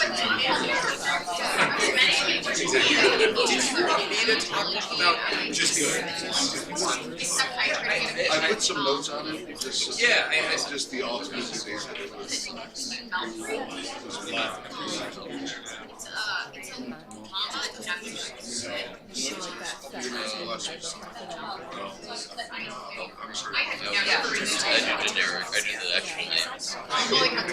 And then I was just like, No, there was two laws. You all hope to fix it, right? Yes. If it's not, that's why you don't know about it. yeah, I had never heard of it being a pharmacy technical. Maybe I'll talk about sort of the case a little bit and maybe schedule out how to do these people and then you have to talk about it's Challenging. slightly on top of another hand it's for people. See, I thought it was the first until I said it. Yeah, you might set it up. I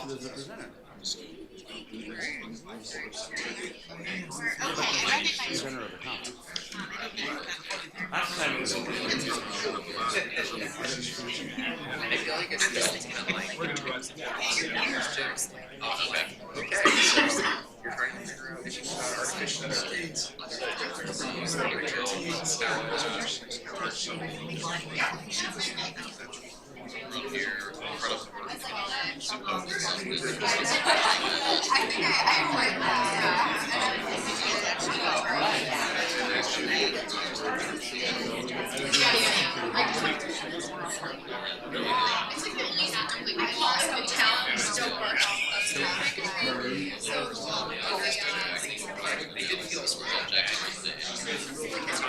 right?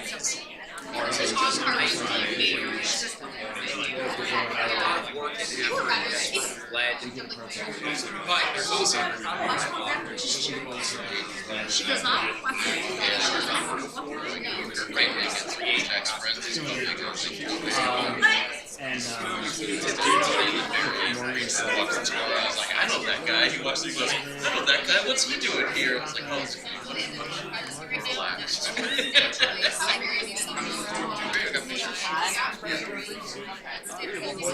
Lawyer to lawyer.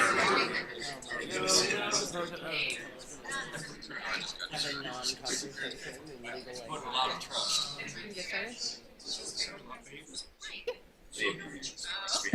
All right. Good morning, everyone. We're approaching our second topic here. I'm Domenica Essie. For those of you that don't know me, I'm with the Cleveland Metropolitan Bar Association. Thank you all for being here today with us. So moving on to our second panel, we have the Access to Care Challenges and Opportunities in Drug Pricing and Prior Authorization. We have Mara Wilbur, who is the Associate General Counsel of the Metro Health System, Peggy Teague, who is a principal at Powers, Piles, Sutter, and Verville, and John Farina, who is the Associate Director of Advocacy of the AIDS Healthcare Foundation. Thank you. Thanks, Domenica. And thank you, everyone, for being here today. So today we're going to cover two acute topics in the drug pricing debate. And so those are the 340B program, and then we're going to touch just briefly on prior authorization at the end. So gotta click through our slide. Sorry.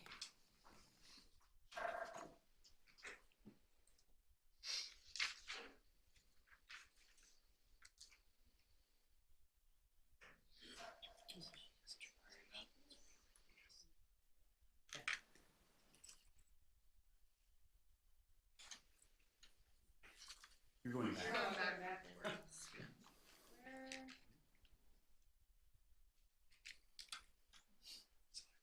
Sorry, I went the wrong way.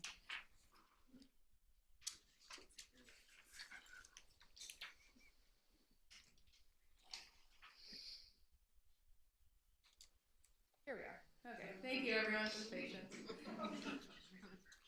Okay, so our agenda today, we're going to touch on the 340B program. What is it? What is going on around that? And what can you do about it? and then touch briefly at the end on prior authorization. So we can go across and introduce ourselves briefly before we get started. Briefly, John Farina. I'm the Associate Director of Advocacy at AIDS Healthcare Foundation. I do a lot of different things, but we focus a lot of our advocacy work on the 340B program, PBMs, and drug pricing, and going after pharma, basically, is what we do a lot of. And I'm Peggy Ty. I'm a lawyer, lobbyist, and native Clevelander. Yeah, grew up up the street. I live and work in Washington, D.C., and my focus is on health policy. So I like to tell people I speak doctor on Capitol Hill. I worked for the American Medical Association at one point, and I continue to work with a lot of physicians and lawyers, and I'm a lawyer. Hi, I'm Mara Wilbur. I'm Associate General Counsel at the Metro Health System. Before becoming a lawyer, I got my master's degree in bioethics and was focused on sort of the intersection of personalized medicine and public health approaches to healthcare. And I'm now a healthcare regulatory and transactional attorney. I focus a lot on pharmacy, the 340B program, relationships, both positive and negative, with payers and PBMs, managed care contracting, value-based arrangements, as well as the vast array of complex legal regulatory framework around the healthcare system. Okay, so now that you know us, we want to get to know our audience a little bit better with a few polling questions before we get started. So how many people in the audience today are healthcare providers? Let me show of hands. More than half. Lawyers or potential lawyers, law students, I see you count too. Okay. Overlap. Yeah. And who are the overlaps? Yeah. Attorneys and The physicians. Great. Any other that I'm missing? Other category? Non-attorney, non-provider, healthcare provider? All right. So how many people in the room, based on your personal experience, have experienced issues with patients or, even yourself affording or accessing your healthcare medications? About everyone. Yeah. What about healthcare access more generally beyond just medications? Same. Yeah. What does this group see as some barriers to patient access to receiving their medications? What would be a few examples that come to your mind? Prior auth? Cost. What was that? Cost. Cost, yeah. Step therapy. Mm-hmm. Disparity in insurance programs, which goes along with prior auth. Yeah. Great.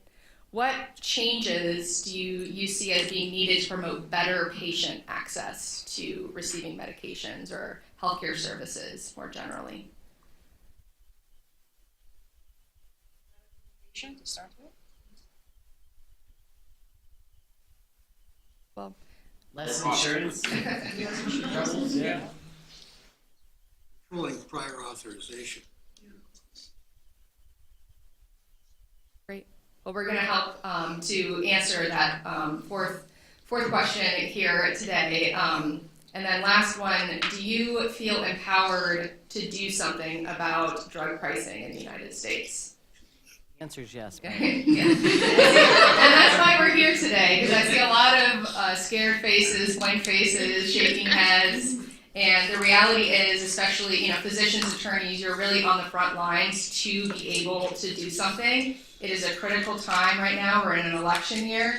And in addition to that, there are a lot of changes coming in drug pricing in particular that you can do as an individual or through your organizations to really make a tangible difference in drug pricing beyond just banging your head against the wall and throwing screaming into the air. Okay. So, why we're here today, drug pricing is one of the most hotly contested issues in healthcare today. You see it all over the news, it's in the mainstream media, you talk about it within hospitals, healthcare systems, you talk about it on a professional level as well as a personal level. A big part of that is because U.S. prescription drug pricing is one of the fastest growing parts of healthcare spending. Every year it goes up. I think we're now at above $500 billion a year. Drug pricing is just part of the problem. The pricing of drugs aside, there are enormous costs, both financial and personal, that are associated with medication, morbidity and mortality related to medication adherence and access to care. That number similarly exceeds $500 billion a year.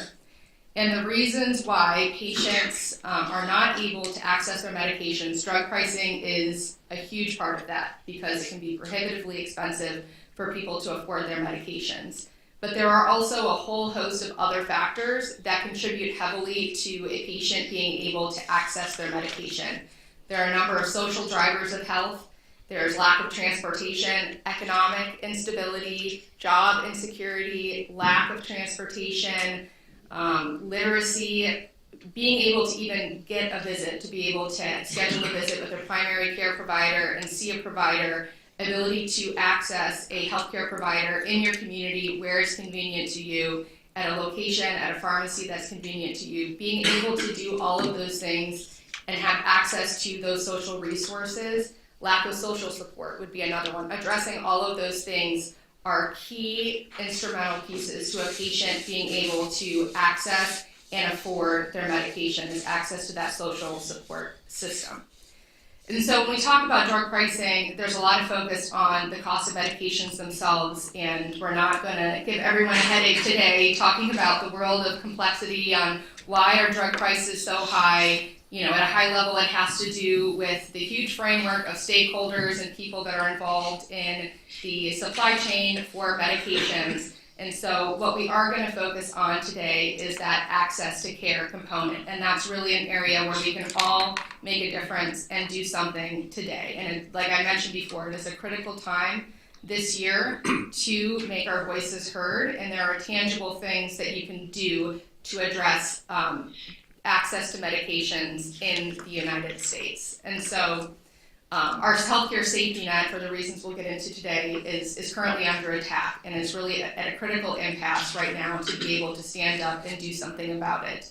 We're going to spend a majority of the time today talking about the 340B drug pricing program. It's a federal program. It often operates in the shadows. Not a lot of people know about it. It hasn't until recently gotten a lot of attention in the mainstream media, and unfortunately a lot of the attention it has gotten is driven by pharma and stakeholders who have a vested interest in dismantling the program. And so we want to debunk those myths and talk about why this program for the past 30 years has been making a huge impact in public health and access to care. And so what we're going to talk about today, despite all of the complexities in the drug pricing debate and everything that we could possibly talk about today, these two areas are really founded on a very simple principle. And that principle is, if you give safety net providers the resources and the tools they need to help their vulnerable populations and to address the unique needs of the communities they serve, we will all be better off for it. And it's as simple as that. And I'm also just going to do a quick plug because I work with pharmacies very frequently. I wanted to do a call out to pharmacies being sort of critical partners in access to care. And I think a lot of people don't realize in 2019, there was actually a bill signed in Ohio recognizing pharmacists as healthcare providers in the state of Ohio. They can get their own MPI, and they can serve as really essential resources to physicians in helping their physicians to access their medications, come up with medication plans to be able to address those social barriers that they see at the point of dispense when the patient shows up at the pharmacy and they're not able to afford the medication or they have questions about it. They're in a unique position to be able to address those types of issues that come up at the point of care. All right. So the 340B drug pricing program is the first topic we're going to talk about today. My notes. Yes, we're going to do the video. Okay. So, and I want everyone to do one more group activity. I want everyone to repeat after me, and I'll break it up into small sentences. The 340B program. The 340B program is a critical lifeline. For safety net providers. To access affordable. Life-saving drugs. life-saving drugs, and continue to provide essential healthcare services to the most vulnerable populations.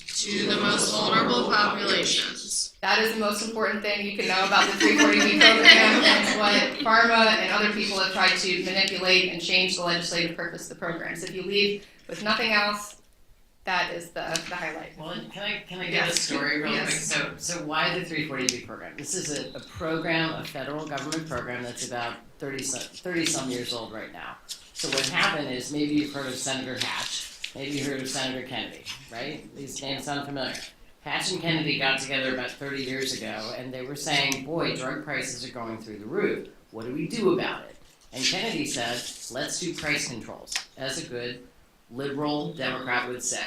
Hatch said, over my dead body, and by the way, they're both dead, but anyway, Hatch said, not doing that, we're not going to do price controls, let's do something different. So the political compromise they ended up with in between was to identify the metros, the Ryan White clinics, the others, groups that already serve vulnerable populations, and pharma had to give them a discount, right? So there's your legislative history.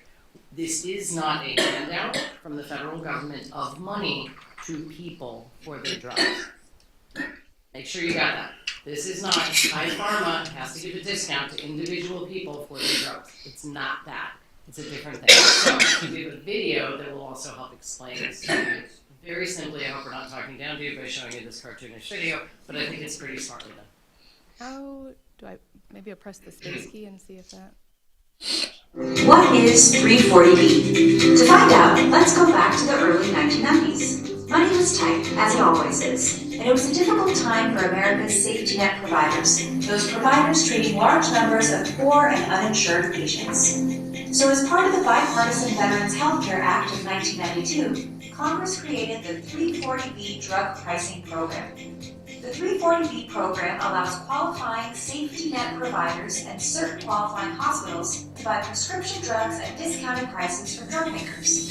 As Congress stated, the goal of the program was to enable these entities to stretch scarce federal resources as far as possible, reaching more eligible patients and providing more comprehensive services. And since 1992, that's just what 340B has done.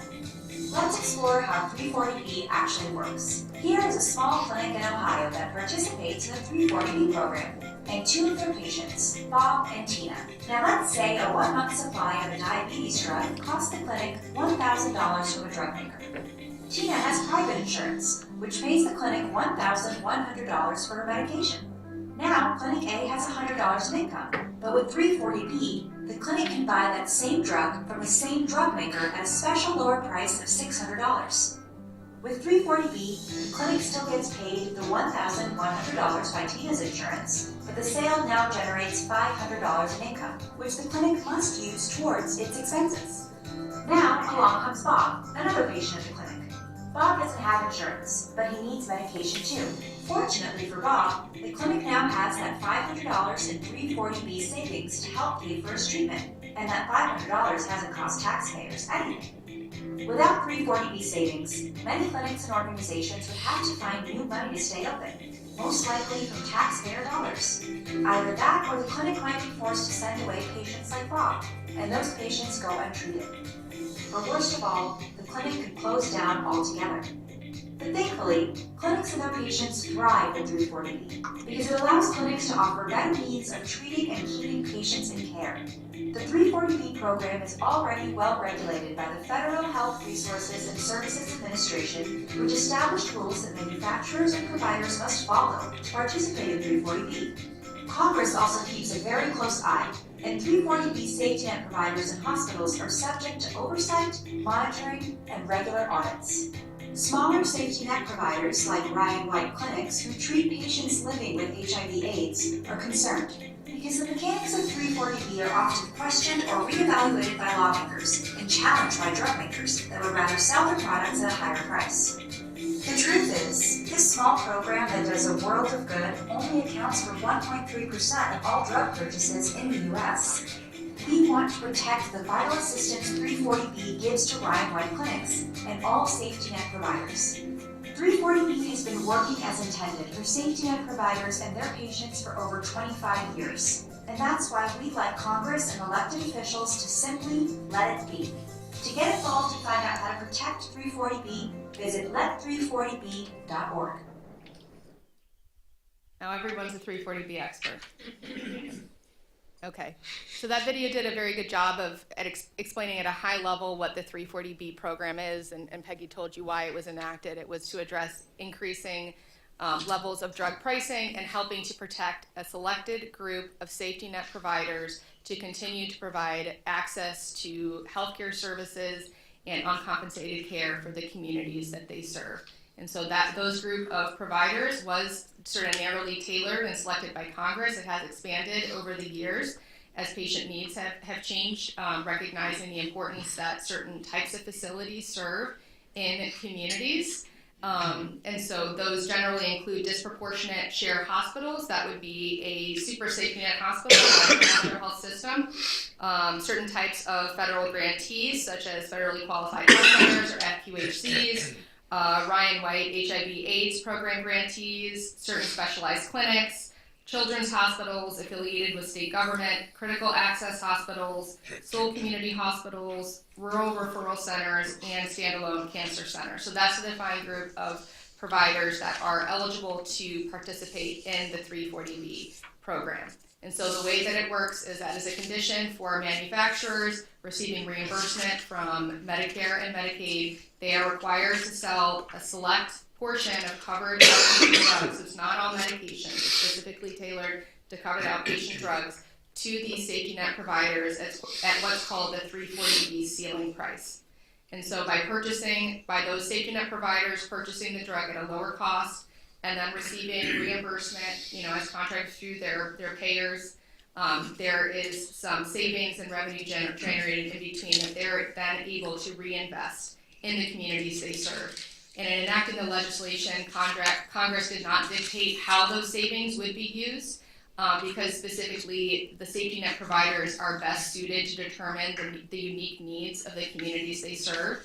And so even though the common theme among all of those entities is that they are safety net providers and they provide a very high percentage of uncompensated care, the populations that they serve and the communities that they serve are very different, and they might require different things. And so the hospital itself or the clinic itself is in the best position to identify what those needs are and allocate those resources accordingly. As opposed to like the federal government.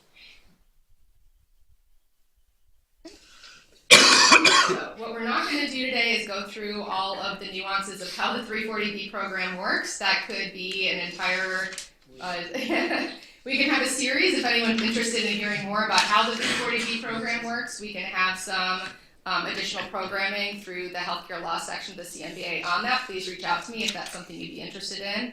And we can get some presentations set up on the nuances of how the program actually works. Today, we really want to focus on dispelling myths about the program, explaining what it is, and the advocacy piece. What can you do about it? Because it really is a critical time.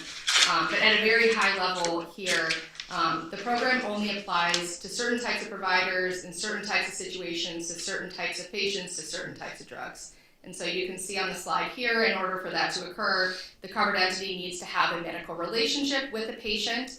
There needs to be a medical encounter or a healthcare service that's provided. That can be a broad range of different things, but what it can't be is simply writing a script for a medication. There needs to be some other healthcare service that's provided. The visit needs to take place either at the covered entity or at one of its registered outpatient facilities. So it needs to line up on the right place of the Medicare cost report, generally following those provider-based rules. The covered entity needs to maintain the electronic medical record, demonstrating that it has record and responsibility for the care of the patient.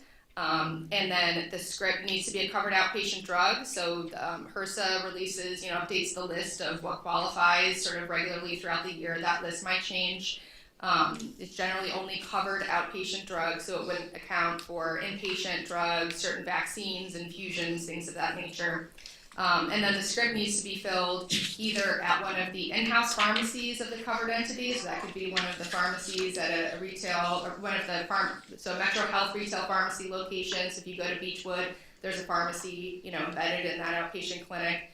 or one of its contract pharmacy locations. An asterisk there, Peggy will talk about later, that's under attack right now. But at a high level, that's how the 340B program operates. Again, very highly regulated area. There are lots of different compliance areas that a 340B covered entity needs to comply with. It needs to be registered through OPACE, which is an online site. You're subject to audits from HRSA. You have to conduct annual mock audits. You could be subject to manufacturer good faith inquiries. And there's a number of different things that you need to do internally within your 340B framework to make sure that you're complying with all these different pieces, parts of the program. Okay. So some of the most common questions that I get from providers, and I have my little 340B here to help me out, is, I'm writing a script for my patient. How do I make sure they get a 340B discount? Or is the patient getting a 340B discount? These are the wrong questions to ask, and that's very important to understand the purpose of the program. 340B eligibility determines if a pharmacy, the safety net provider, can purchase the drug at a discount from the wholesaler, not if the patient gets a discount. Certainly, a portion of those savings will go to the uncompensated care, the medication assistance programs that particular safety net provider develops. Those are subject to a whole different regulatory framework that we're not going to talk about today as to when you can offer financial assistance, how copay assistance programs are structured and developed. Generally, the patient's cost-sharing responsibility is determined by their insurance company, their copay deductible, whether a drug is covered or not covered. So a lot of times, providers might get frustrated and think, well, it's a 340B drug, how come the patient needs to spend $200 on it? That's not how it works, but it does give the hospital the resources that they need to be able to offer assistance to that patient in a variety of different ways. So, 340B is a critical safety net lifeline for healthcare providers. The high rate of uncompensated care is a serious national problem, and it falls disproportionately on the shoulders of 340B clinics and hospitals. And so the way that 340B providers are able to use those savings generated from the drug discounts to benefit their communities can be very wide-ranging, and it depends on the specific needs of that community that it feels needs to be addressed. So certainly, the Metro Health System, Super Safety Net Hospital, it provides services, frankly, that if Metro Health didn't provide them, they would not be provided in the community. Level 1 trauma center, burn unit, behavioral health hospital, numerous outpatient clinics, other patient programs where if we didn't have this financial support, we would not be able to keep the doors open to provide those types of things to the community. And those patients would be harmed by it. They would either end up in the emergency department or they would go without care at all. And both of those things are not good for patient care. So certainly, we use it for those types of programs for the community. We use it for our patient financial assistance programs, both medication assistance, as well as covering the uncompensated care that we provide to the community. And it also helps to bolster programs that support patients through our pharmacy program. We have a dedicated prior authorization team. We have dedicated community health workers that help our patients who are struggling with both affording their healthcare services as well as access to other community programs and services to get connected with a community health worker or social worker that can help them to get enrolled in Medicaid if they're Medicaid eligible, to identify other sources of funding or resources or community programs that can help them to address the social drivers of health. I think others in the panel can also speak to what 340B means to different types of So many different things for Ryan White clinics, and I swear I'll let John talk about it because he's closer to them than I am. But we happen to run the Ryan White Clinics for 340B, which is a national association of Ryan White Clinics in the 340B program, as the name might suggest. But what I know from our providers is that the simplest example is you have to buy the bus to go under the bridge where the guy lives to make sure he's on the medication so he's not transmitting HIV to anybody else, right? I mean, let's just give you a perfect example. If the 340B program was, here's your discount on the drug, the guy under the bridge wouldn't be getting a benefit at all, right? The nutrition to keep him alive, go ahead, I'll let you dive in right here, other things along those lines. So, we cover, like I said, the AIDS Task Force of Greater Cleveland. 340B helps us cover things like transportation to appointments, back and forth to doctors, food pantry, various types of case management that are not covered by other grants. So, we have to use the money for things that help people, right? So we're not putting up chandeliers or building parking garages, as some people in pharma would like you to believe we're doing. We don't have fancy executive offices. All this money that we get from 340B goes right back into the care that we give. And it's all those things that there's not a lot of other sources to pay for, right? There's not a lot of sources to pay for transportation to get patients back and forth, and most of them need it somehow. So 340B covers all of that kind of ancillary stuff that's really super important to the people that we serve.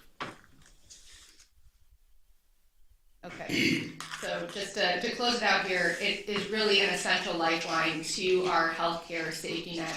Without it, we would be in a situation where these covered entities would need to reduce their ability to offer financial assistance. So that's addressing the drug pricing, the cost of healthcare expenses more generally, send patients away who are unable to afford those services, eliminate or reduce the healthcare services and other community programs that are offered, or close down entirely. And we've seen that across the country, especially in rural communities, hospitals shutting down, and that is really a huge barrier to access to care. If we're not able to keep the doors open and keep a lot of these outpatient clinics open and seeing patients and getting them the script to receive the medication in the first place, and the care and the education that they need to address their healthcare condition, then it's all for nothing. Well, and if these clinics close, especially in vulnerable places like rural communities and communities that serve minorities and people of color, all these different other communities that need this assistance, if these clinics go away,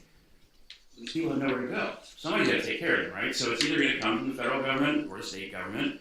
We know that neither are inclined to do a whole lot more beyond the things that they like to do. And pharma's not going to pick up the tab, right? So they're the ones that make all the money here, and they're not going to go like, okay, well, all these people need help, so we're going to come back. They're not going to do that. So it's like, just stay out of the way. The exact opposite is happening in that pharma is saying, we're obligated to provide this discount, but we don't really want to provide that much anymore. Darling, absolutely darling, as my mother would say. Why is that okay? Why are we not all screaming and yelling and saying it's not all right for pharma to decide this giant market they have in Medicare and Medicaid isn't enough for them? And they made the deal. And they made the deal. Yeah. 1992, they were the ones that said, well, we want, and later there was like, we want access to Medicaid, we want this in return, we'll do this. So now, of course, they want to go back on that. Right, and fighting pharma ain't easy. I have a healthy respect. I took a lot of their drugs this morning, in fact, but I have a healthy respect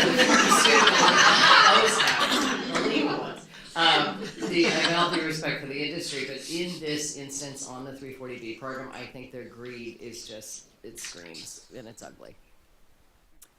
And it's more than just the prices themselves. There's a number, as anyone with insurance knows, you can have a drug that's on your formulary and your health plan one day, and then you go back to get your next script, and all of a sudden, oops, what happened to my drug? The formulary changed. And so it's more than just drug pricing and helping patients to afford their medications. It's about all of those social support systems that are necessary to help the patient to continue to access healthcare resources more generally. So. And some of that would dovetail right into a PBM section, which we can go into, which we don't have time for. Pharmacy benefit manager, by the way. Yeah. Anyway. Right. Question? Can you educate us? Obviously, pharma, you're giving us the impression, doesn't want to fund this anymore. What are they doing? Ooh, that's where we're going. Perfect segue. Thank you for the question in the front. Yeah, I wanted to ask a particular question. I had a client that had a particular drug. It was a Schedule 2 drug. It went to Schedule 3, and now it's back down to Schedule 2. Could you maybe comment on why those? It's a good question. I think it's outside the scope of this presentation, and probably has a lot to do with the DEA and how the DEA specifically administers, controlled substances. There's a whole different framework around, what constitutes a controlled substance. I know there have been changes as to what constitutes Schedule 1 versus Schedule 2 versus Schedule 3, but that is sort of under the jurisdiction of the DEA and how they administer those. Well, the client takes Farxiga, and that's the drug. So I don't know whether or not it's the demand for the drug, whether or not it's... It's a combination of all those things, and it's also the schedules are somewhat arbitrary and archaic in how they're all set up as well. So. Well, there's been a political, some would say overreaction, some would say a good reaction to the opioid crisis by making sure there's more tighter reins on controlled substances because of the addiction problems we face all over the country. So I'm not making any excuse for that, but there are some political elements that it's making it harder for prescribers to get those drugs to people who actually need them and keep it under control. So, but those two programs run separately. So 340B and controlled substances just kind of work in parallel to one another, but they're not really necessarily overlapping. Question? The rebates come from the drug manufacturers. It sounds like the reimbursements come from insurers, that they're providing the revenue into the 340B program. For the kinds of provider entities that are in this program that are 340B covered entities, is there any kind of awareness of the proportion of money coming from commercial payers or Medicaid systems or the Part D, from Medicare? I mean, are the payers aware of how that they're paying into 340B entities? Is that affecting their negotiations, et cetera? Yes, they're aware of that, and one of the reasons we know they're aware is because there's been discrimination against 340B covered entities when it comes to their reimbursement. It's one of the reasons why Ohio in 2021 enacted a PBM non-discrimination law. Essentially what we've seen payers do is try, if you're a 340B covered entity, reduce the amount of reimbursement that you would receive under your contract. So, if you know how the 340B program works, you're buying the drug at this price, you receive this amount of reimbursement from the payer under the contract that you've negotiated with a commercial payer, Medicare Advantage, Medicaid Managed Care. If they say, well, you're a 340B covered entity and we know you're only buying the drug for $10, we're only going to reimburse you $30. So that then it completely undermines the whole point of the 340B program, which is that those savings are to be used by the covered entity for the legislative purpose that was prescribed. And so there aren't any savings if you don't have an insured population, right? That's so right. we're getting it from the pharmaceutical industry and we're getting it from the insurance industry, which is John was mentioning earlier, that also the PBMs and why Ohio passed that law. Right. So everybody wants our money. And I can't imagine why they wouldn't, right? And so these savings are big. They're great numbers, they're helpful, but they're meant for public health, not for the drug companies, not for the insurance companies. And it's important to know that it's not a rebate because nobody's getting money back, right? So the drug is $1,000, they sell it for $500. That savings is what we're getting from the insurer, but we're not having an outlay for the drug. So that's so it's not, because the pharma would like it in some cases to be a rebate that's directly tied to patients, which would again not serve the purpose of the program, which would kind of defeat the whole idea. So it's not really, it's a discount. So it's a discount, not a rebate. It's semantics, I know, but it's important because pharma likes to play with that and call it different things. And the other thing is there's no double dipping, so you might, if a covered entity is eligible for a rebate under the Medicaid drug rebate program, you cannot also get a 340B discount. That would be considered what they call a duplicate discount. So that's an example of all of those 340B regulations and restrictions that we're not going to touch on today, but you can either carve in or carve out, which is essentially opting for the Medicaid rebate or for the 340B discount on those medications. And if you're interested in this too, it's subject to the Supreme Court case, I can't remember the name, Becerra case, that came out in 2022 regarding the Medicare program and reimbursement that was happening within the Medicare program. Like one administration tried to take away the benefit Yes. through administrative action and they lost. Supreme Court said that was not okay. So the Ohio law that prevents discrimination, would that prevent say Metro versus UH and Cleveland Clinic pharmacies?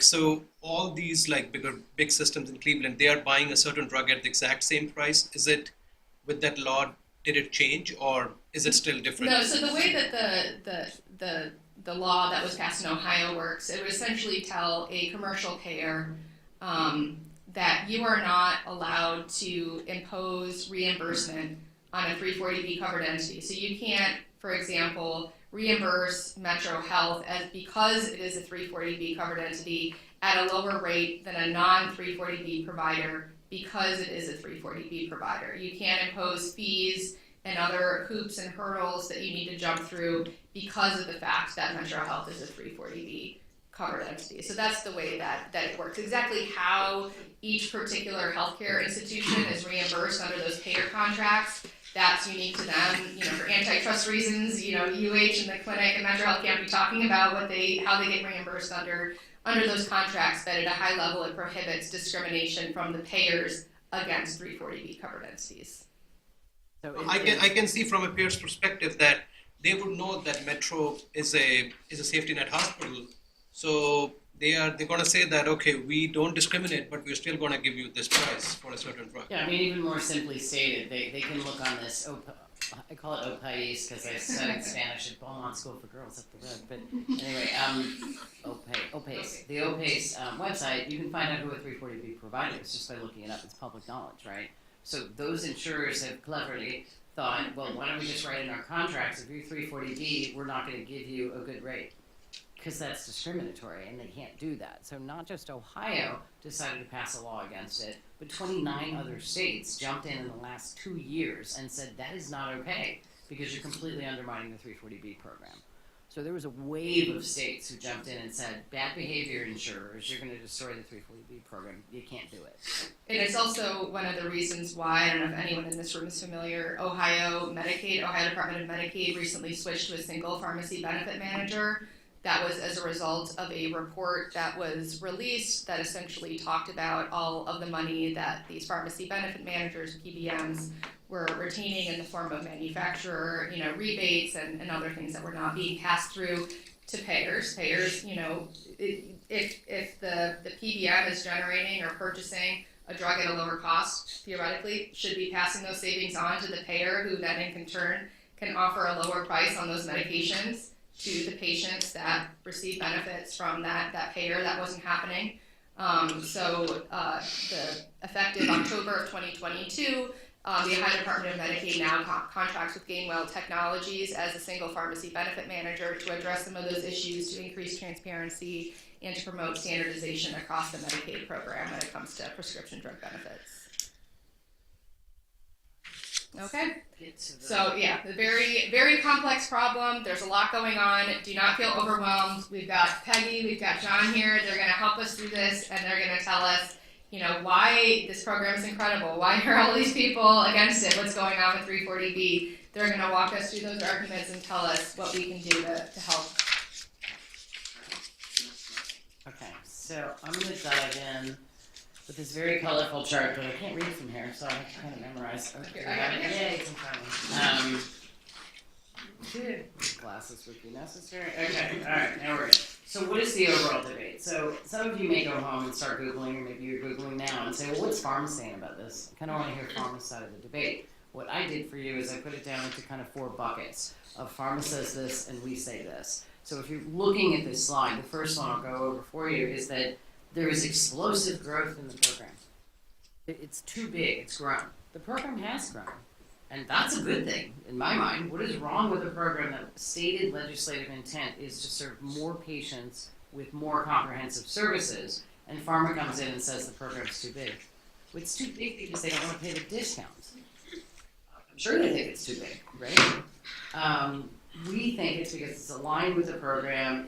The vulnerable populations, public health, safety is the needed thing. It's the policy goal that Congress was trying to get at, which we thought they got at beautifully with the 340B program. Moving on to the safety net providers are not aligned with the program's intent. They spent years really talking about the program's intent. Pharma made up an argument, which was, because the 340B program is not that direct to patient, here's your $200 off your drug, they say that the program therefore is not meeting the program's intent, which again I'll state it, more comprehensive services to more patients. They convinced a whole cadre of people that therefore the program intent had gone sideways.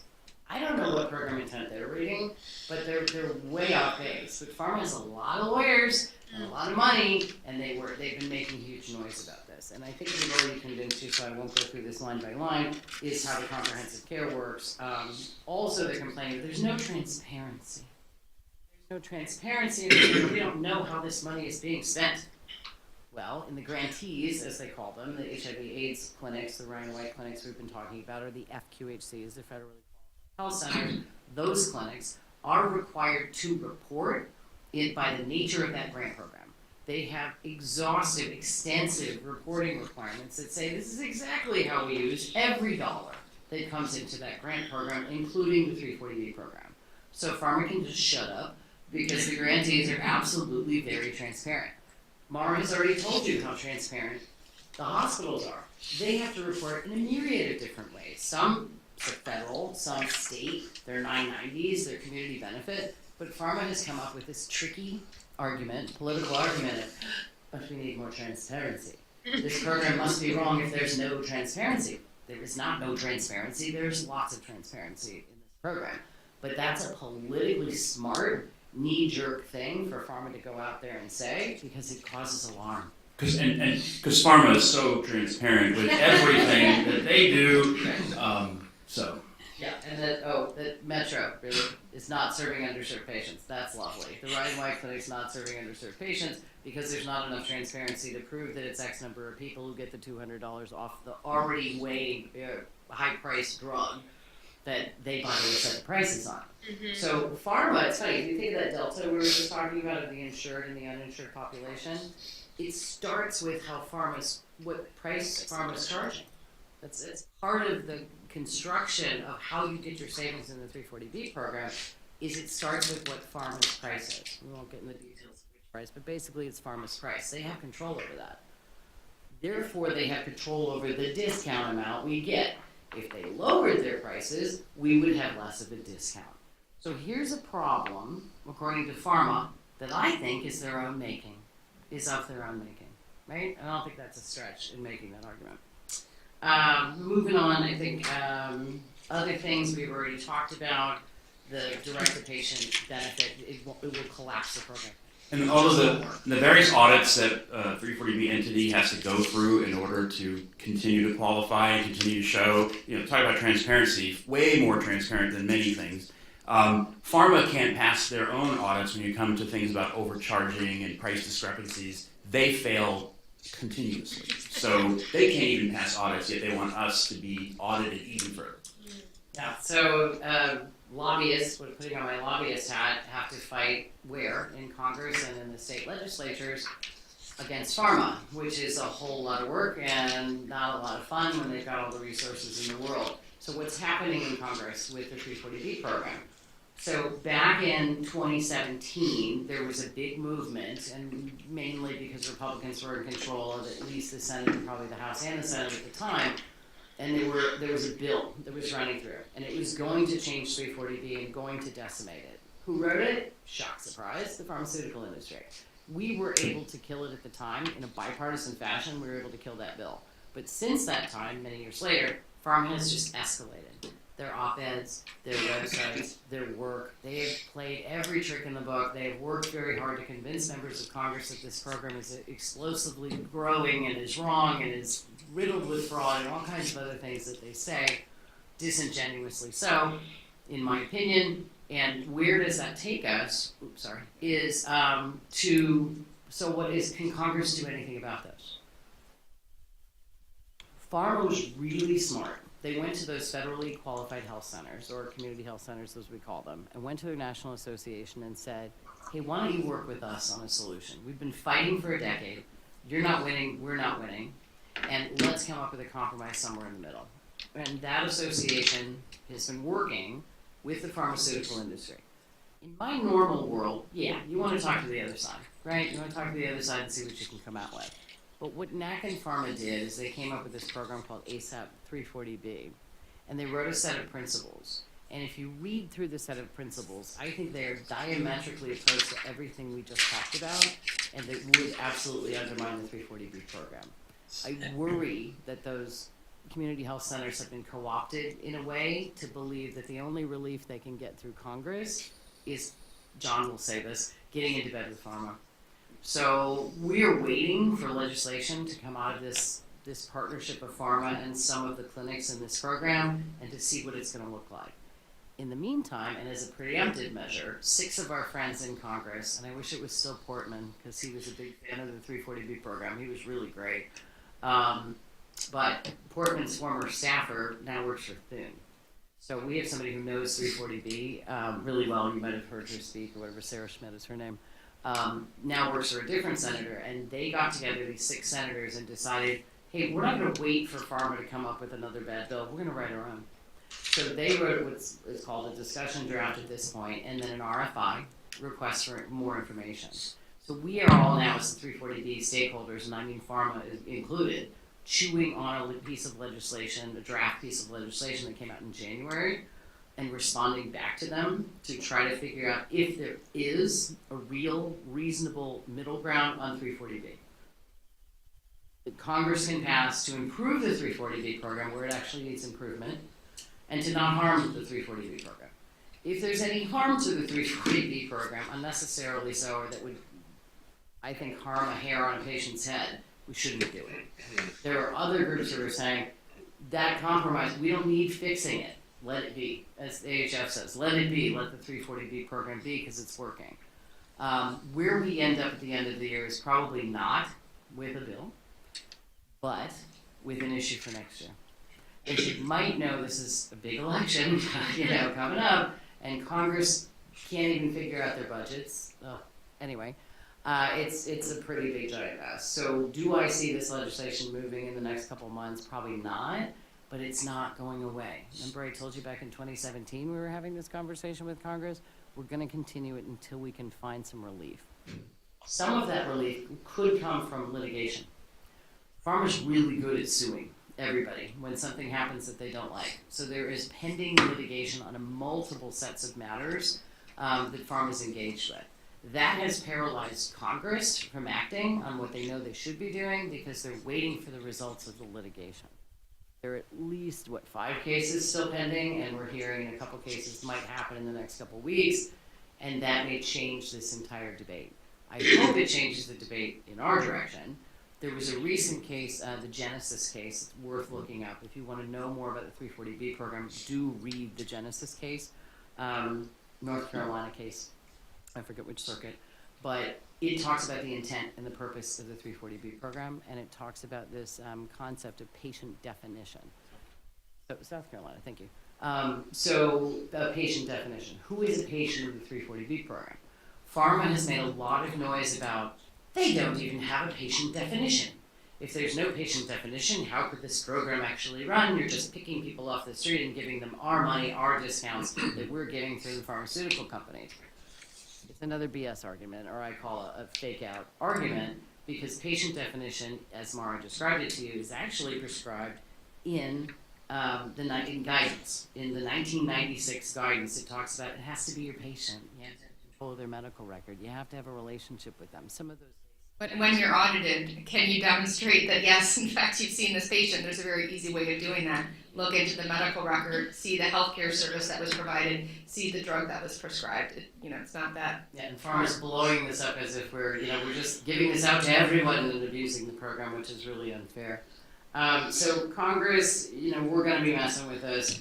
The Senator Cassidy, this is a home issue, an up the street issue, is investigating not only the federally qualified health centers and the contract pharmacies, which I'll get into in a minute, but also hospitals. And one of the hospitals in his laser-like focus, this is a detractor senator on the 340B program, is the clinic.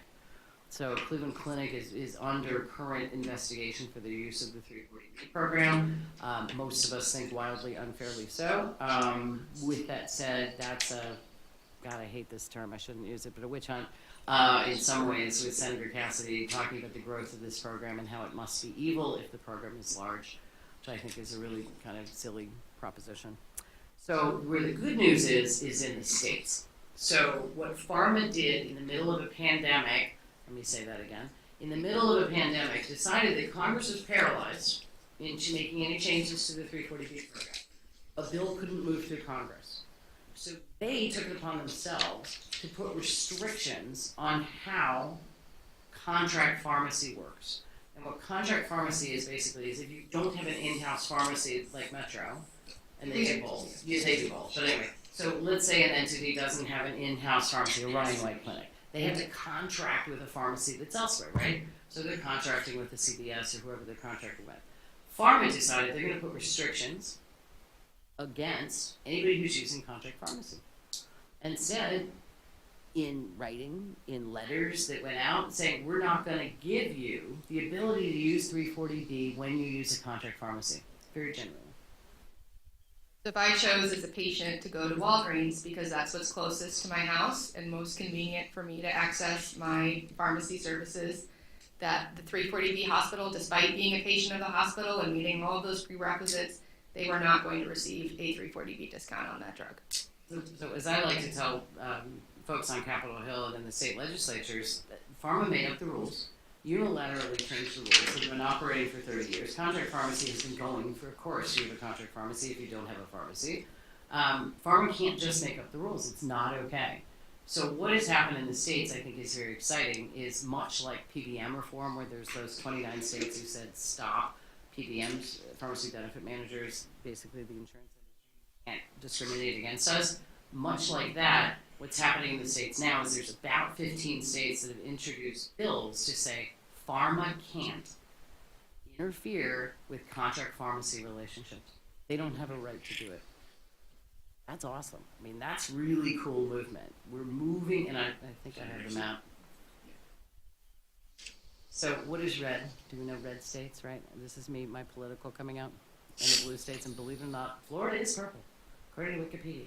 So it's voting patterns and voting trends. But look at all the red states.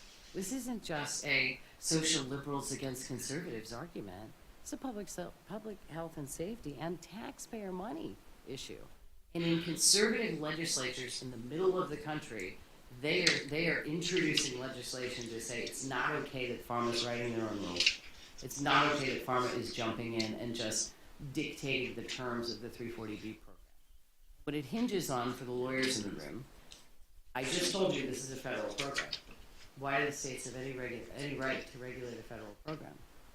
Because it's the drug pricing on the federal program. On the state side, and I've told state legislators and people who are talking to state legislators, go to your state legislator and say, oh, you're so cute, state legislator. We're pharma, and you can't regulate us, because that would be a federal thing.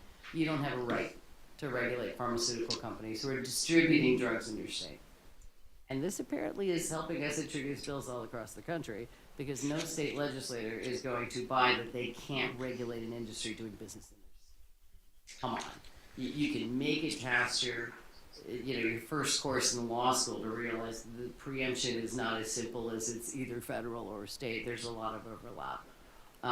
So anyway, where we stand, I think this is making me happy to see this much action at the state level, where the states are not afraid that pharma's going to come sue them, because they are.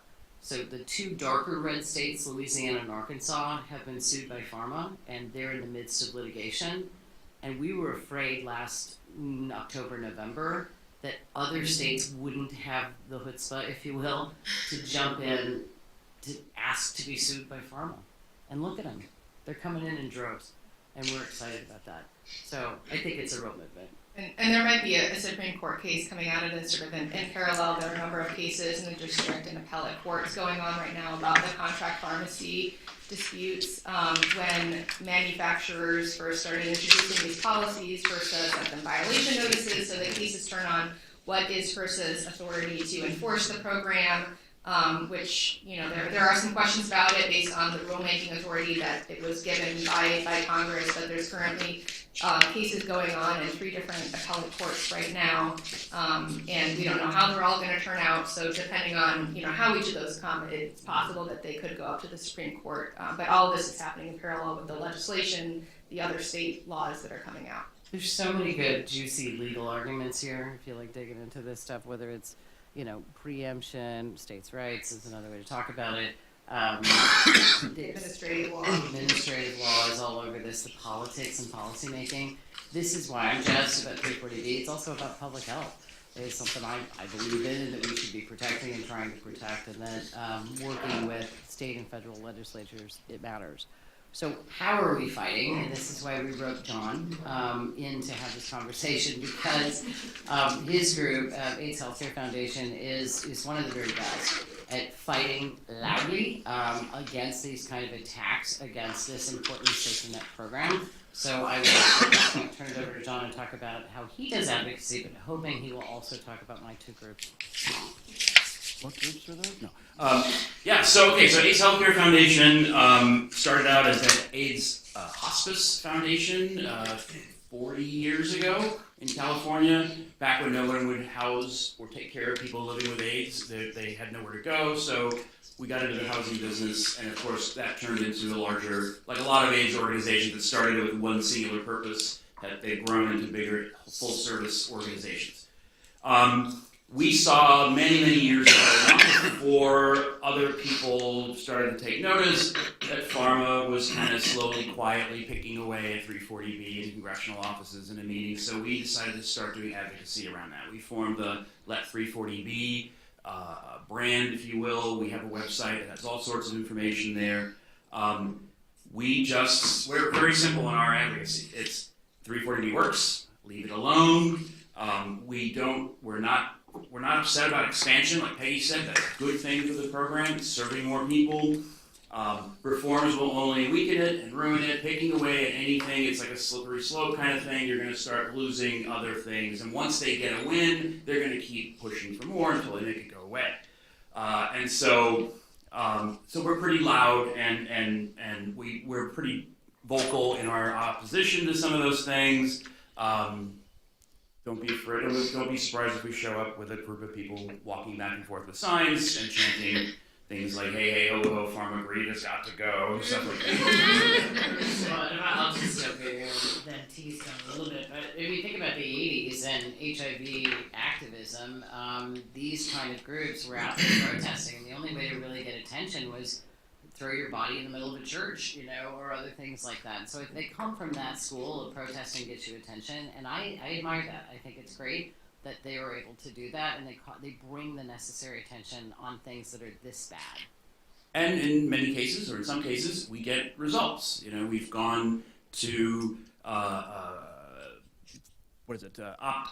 in Minnesota, and we protested there, and they started having phone calls with some of these other people. Like, all right, well, maybe we should rethink this, and maybe we should look at this. So, because nobody likes to be protested against, right? No company especially wants protesters standing outside the door. So many people really mad. Yeah.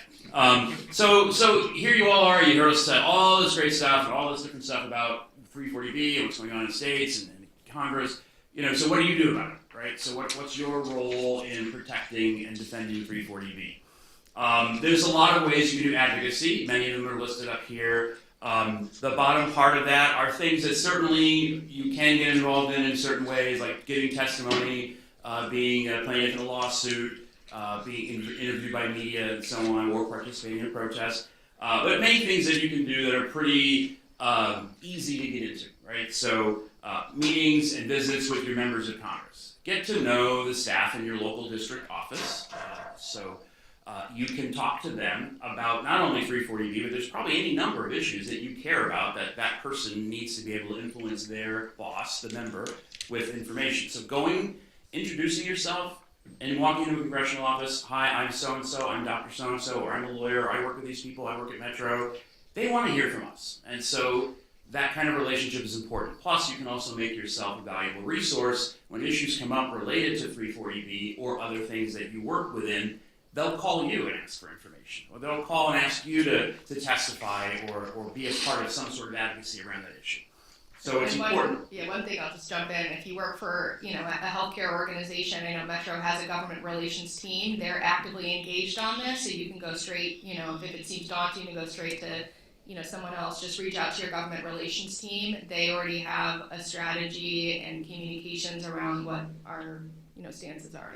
And there's another way you can do it, is the other organization I was teasing about, which is Community Voices for 340B. So this is an organization we created, where you as an individual, can go on our website and send a message to Congress. So you don't have to ask your organization necessarily. You could just get involved in that way. And we've got all the tools and the tricks and the tactics and the talking points all sitting on that website. So cv340b.org is a way to go to find all kinds of tools for how you might engage. You can engage this much, you can engage this much. It's your journey, it's your adventure, and choose your own adventure on advocacy. But please do something to help on 340B. And of course, because AHF can be so rogue, I didn't even think to say, oh yes, you should check with your government relations department. You should work for a big hospital and have that. So yes, do follow the opinions when you're, especially if you have to represent your organization. You want to follow their kind of stances on things. You have a question? Can you engage the large professional organizations, AMA, American College of Physicians, and so forth? Yes, many of them all have a stance or some involvement somehow in 340B advocacy somewhere along the way. Yeah, I used to work for the American Medical Association, and they will tell us they have bigger fish to fry than to focus on 340B, and I have a lot of respect for them and a lot of other medical associations. The medical associations who are more engaged in this are HIV medicine, those that are more focused in on this. America's Essential Hospitals is a hospital association that's also focused on this. American Hospital Association has strong opinions on this, but a lot of people have pushed it into our camp of, you guys go fight this. So it's been tough. One other granular question, sorry, you may have addressed this for the non-cognoscenti, but so if I come to Metro and I have private health insurance, do I get the benefit for the same drug as if somebody was on Medicaid or uninsured? Would they receive the same drug at the same price? So the price of your medication will be determined by your specific insurance plan. The 340B program determines whether Metro Health as a safety net provider receives a discount on the medication, and it then uses those resources to offer, very broad medication assistance as well as other social programming. But specifically what your copay, deductible, what's on the formulary of your health plan, those are all plan specific. So are we overtime, or can I do 3 minutes on prior? Yeah. We'll let John get John's not even done. All right. Is that okay if we do 5 more minutes? Is that okay if we go over a little? Okay, thank you guys. Okay, so anyway, one thing I want to mention too, so letter writing is, I want to make a point about letter writing. So a lot of organizations like Metro and AHF, we have these advocacy systems where you put your name and address in and it blasts off an email to members of Congress. Right now, staff in Congress, they're not too keen on those things. They get so many every day on every issue imaginable. They just bombarded with those. So they kind of just say, okay, well, there's 100 responses to that. You have a story to tell, and writing that in a letter, and typing it out, signing a letter, those things matter. They're a big deal, and members really love to see that kind of stuff. So when you think about your advocacy and you want to send in something, you do it more personally. That's really important. And again, things like social media and other tools you can share stories about 340B. I'm sure Metro has various things you can share. And there's some other ideas here, but again, contacting policymakers on a regular basis. Basically, constantly reminding your state reps and your members and your senators that 340B is important. There's some things right there on messaging and what you can say. Again, the basics, we've given you some things to work with. Tailor your message to who you're talking to. State rep is going to have different thoughts on this than a member of Congress. Republicans are going to have different thoughts than Democrats. Really, it's all about defending and protecting 340B. Pharma is greedy. They want as much as they can get. They love to say things like, oh, well, if we don't have enough money for research and development, many of them don't even do research and development anymore. They're using taxpayer-funded studies and things to create drugs. They also spend more money on advertising, lobbying, and stock buybacks than they do in each of those areas than they do on research and development. So it's no longer what was 30 years ago the same thing. And then that's it. All right, so digging in quickly to prior authorization, either personal examples or professional examples, we all know how bad prior authorization is, right? So I worked with a group of my old friends from my AMA days to pull together this coalition, the Regulatory Relief Coalition. So these are the organizations, some of them you mentioned, College of Physicians and others are part of this group. And we went to the Trump administration and said, do you know that delays and denials of care in the Medicare program are a big problem? And the administration staff, which has also trailed into the next administration, I'm not making a political point here, but they said to us, oh, that's cute. You could go to the appeals process. That answer is right. The delay isn't something that you could have appealed. The denial is something you could appeal, but the delay and the dragging out of the time was the problem, is the problem, remains the problem. How many faxes do you have to send to get approval for that prior authorization from that service that you know that patient needs, right? It's ridiculous. So in communications and conversations, we realized that we weren't going to get help from the agency, the Medicare agency, to fix the problem. And the problem is acute. Somebody brought this up earlier, between Medicare and Medicare Advantage. Docs, other providers, you know what I'm talking about. If it's a Medicare patient, it's fee for service. So you get basically what the doctor asks you for with some constraints. But if it's Medicare Advantage, it's a managed care product. That managed care product means that prior authorization, utilization review, step therapy, all those other things are put on top of you. So in my own experience, I had to get a hip replacement recently. And I went into my doctor's office and said, can you tell me if there's a difference between a Medicare Advantage patient and a Medicare, regular Medicare patient on a hip replacement? And the answer was, about 2 months. What?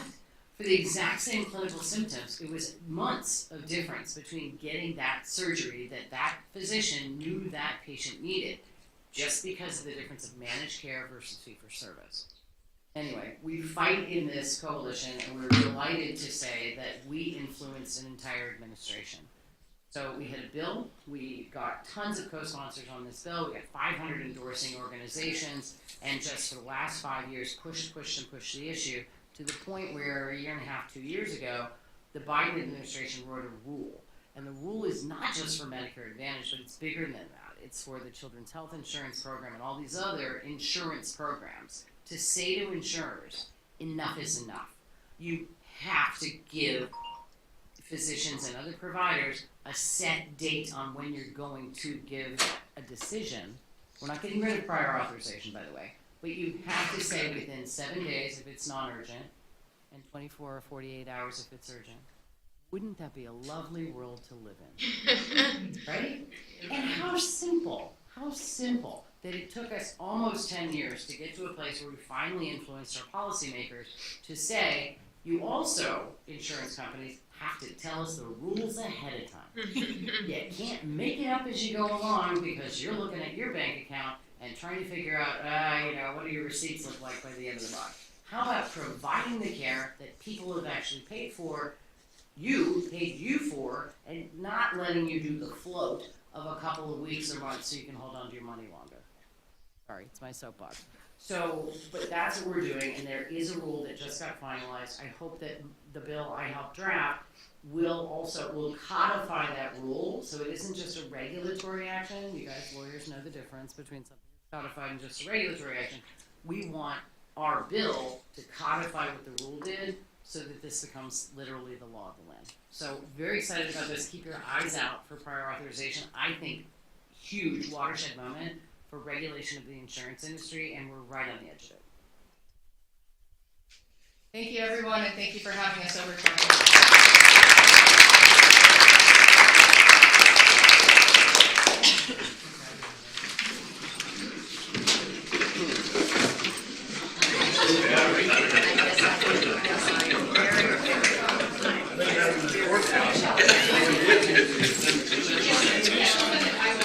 Yes, exactly.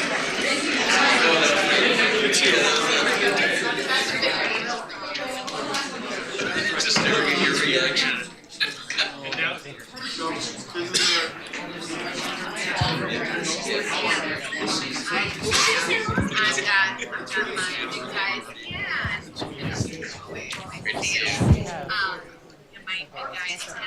Today, so he has a big party.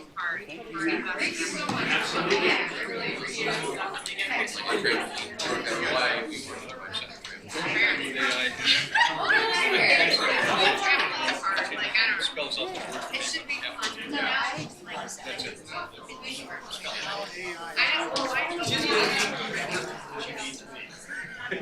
That goes in emergency. I know, right? I can also run an early detection of cancer coalition. I'm interested in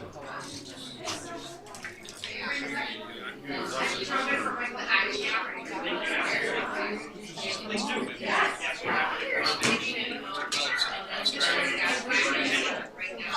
I don't know how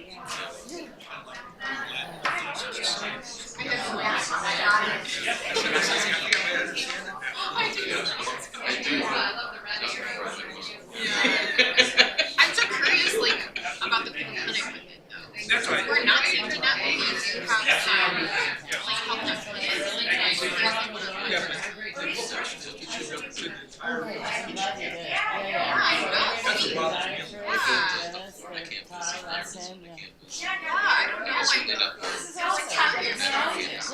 is Okay, nice to meet you. Let me get off. That's right. I think some of them have. They try. I think they're coming out with a new one. Yes. Our pharmacy does the rounds too, but I think that was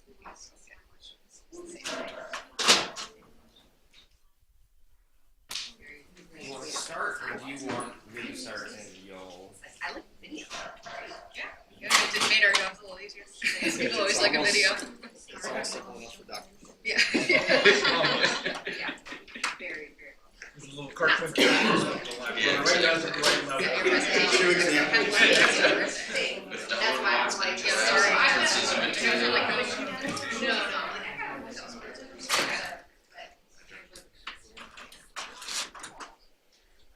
I think she's going to teach. I did not execute you yet. Oh, perfect. Yeah. All right, if we could all return to our seats as soon as possible so we can get started with the third panel.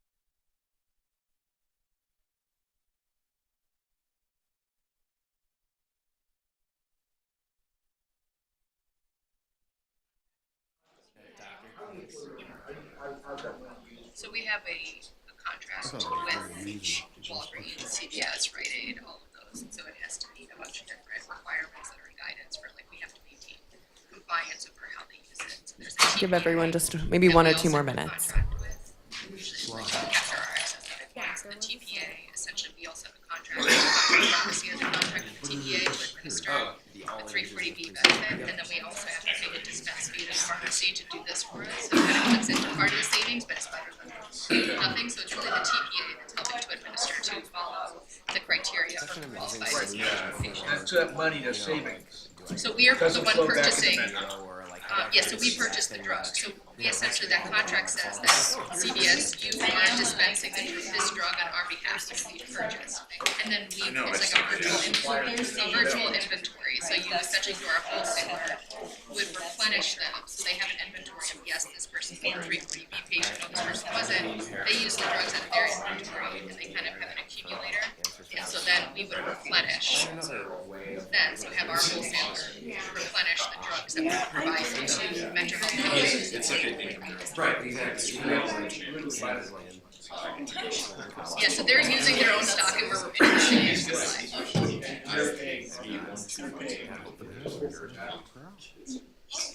So we would be the one purchasing that drug and getting reimbursed for it, and that's why we would need them to dispense. It's been like 7 years. So there's a lot of that's amazing. Like the professional services where we're essentially saying, you're a contracted pharmacy and you're dispensing these drugs, which are ours. We maintain title to the drugs and this person filling out.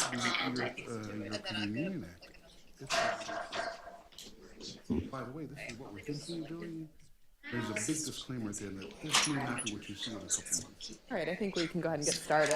All right, hi everyone. Thanks everyone for bearing with us here. A lot of information, good information being covered this morning. So the same goes for this final presentation, obviously a very hot topic. So thank you to our panelists today covering the artificial intelligence topic. We'll try and keep it to the hour for the noon adjournment time, but here we go. We'll go ahead and get started. We have Greg Stein, who is the Senior Counsel of IT and IP at the Cleveland Clinic, Allison Smith-Newsome, who is with Taft, David Hudak with Reminger Co., and we also have Dr. Dominic King, who has recorded his portion of the presentation due to an unforeseen conflict. So with that, we'll turn it over to our AI panel. Thank you.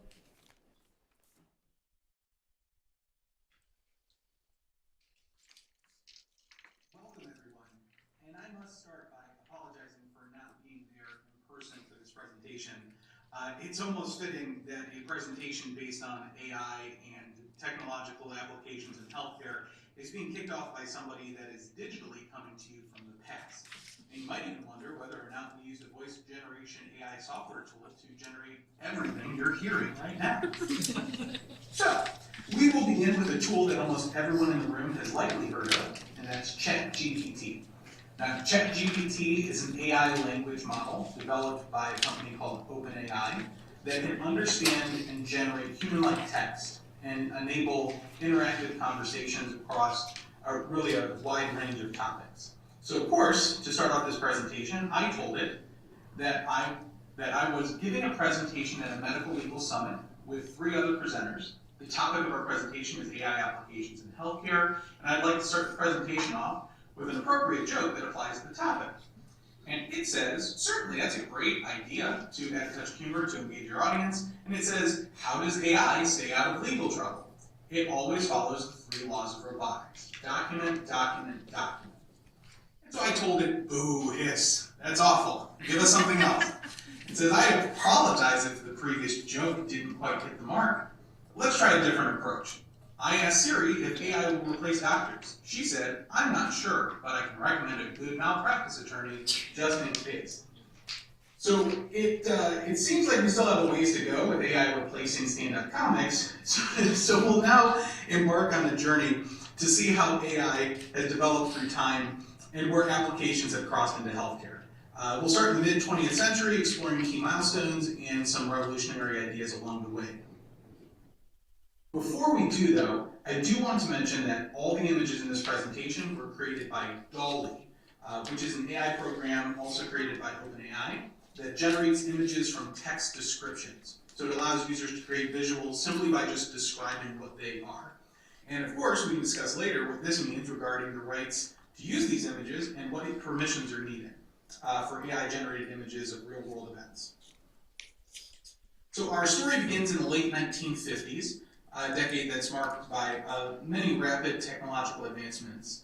In 1950, Alan Turing, who was a pioneering computer scientist that played a very crucial role in World War II, leading a team at Bletchley Park, the British Code-Breaking Center, he publishes a paper called Computing Machinery and Intelligence and introduces the famous Turing test, which proposed that a machine's ability to exhibit intelligent behavior is equivalent or really indistinguishable from that of a human. And then the term artificial intelligence is officially coined in 1956 by John McCarthy, who's a computer scientist during the Dartmouth Summer Research Project on Artificial Intelligence. This conference is attended by many prominent figures like Marvin Minsky and Claude Shannon, and is widely considered the real birth of AI as a field of research. And this is where we begin to define artificial intelligence as any form of intelligence shown by a machine which resembles natural human intelligence, such as planning, learning, and problem solving.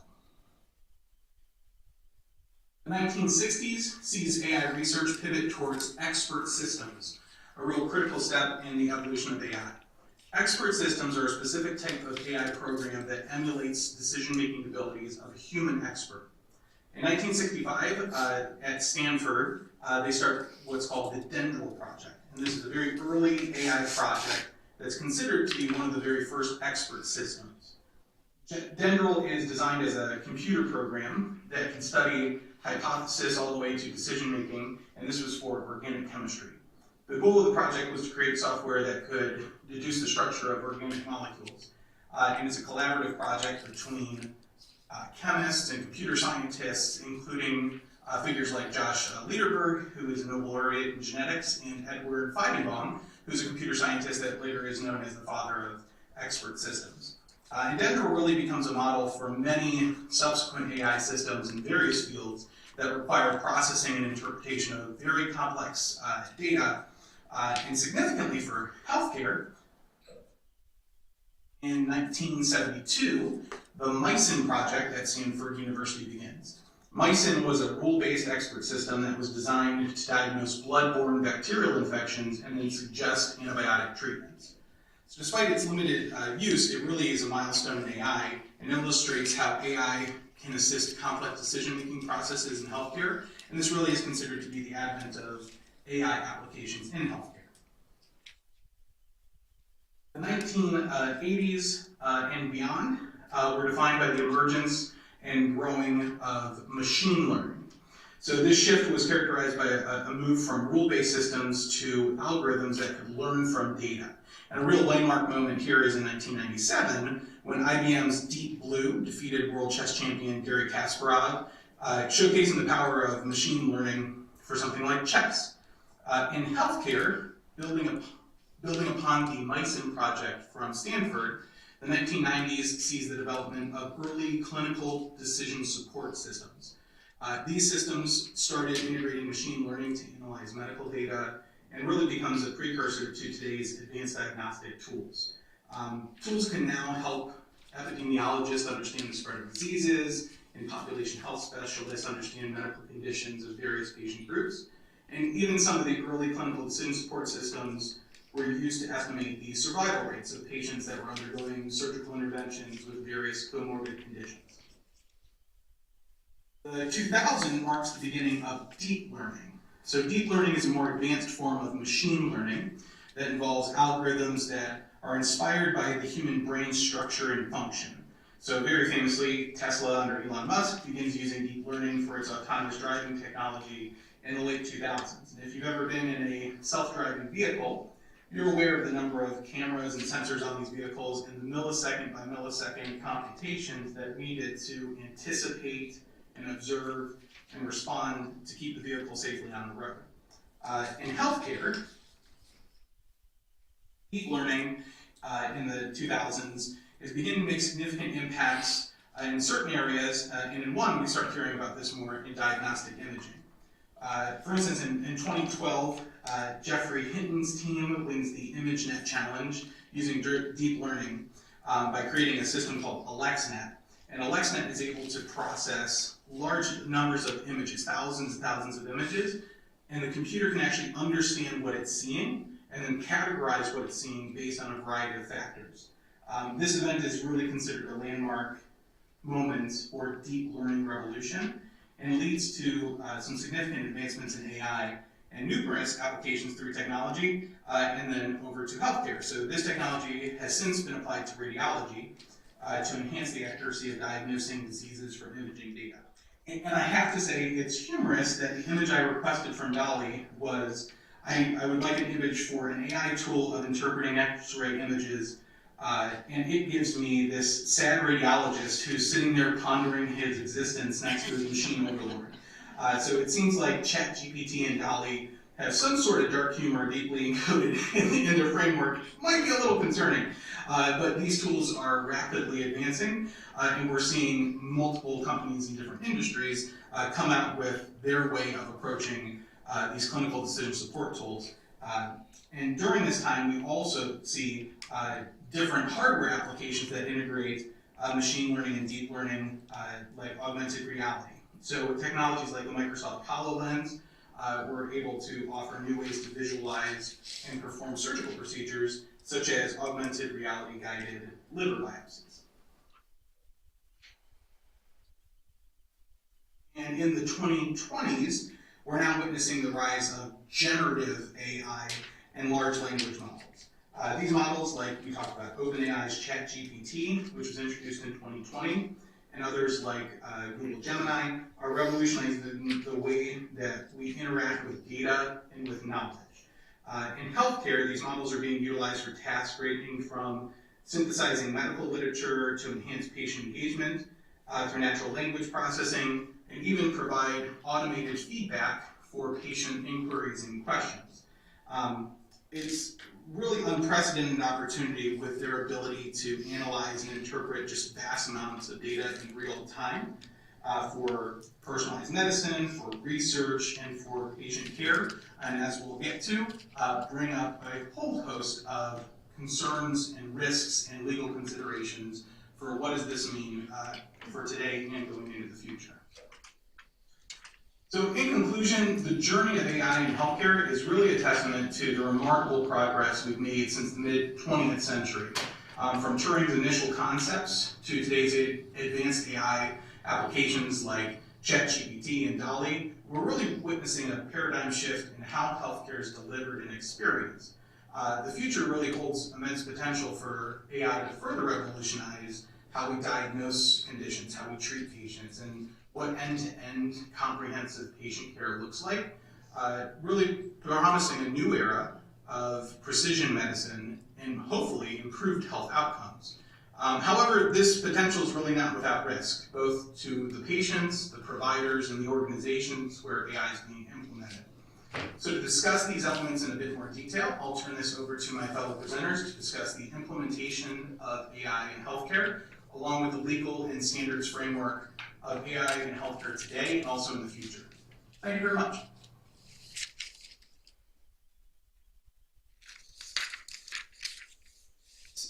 So, we're going to dive into a little bit more detail, the foundations that Dr. King helped establish for the conversation. You know, AI, you can't pick up a newspaper without reading about it. Specialized journals in every industry is talking about what the impact of AI is going to be. AI as a concept is not new. So before we get into a little bit more detail, I just want to do a quick poll of the audience. Who wants to see AI used in healthcare? Just raise hands. Okay, it's a lot. Who has concerns about the use of AI in healthcare? Okay, there's quite a bit of overlap between those two, and I think it makes a lot of sense to see both of those responses. David's going to get into quite a bit more detail of the clearly developing law and requirements around artificial intelligence.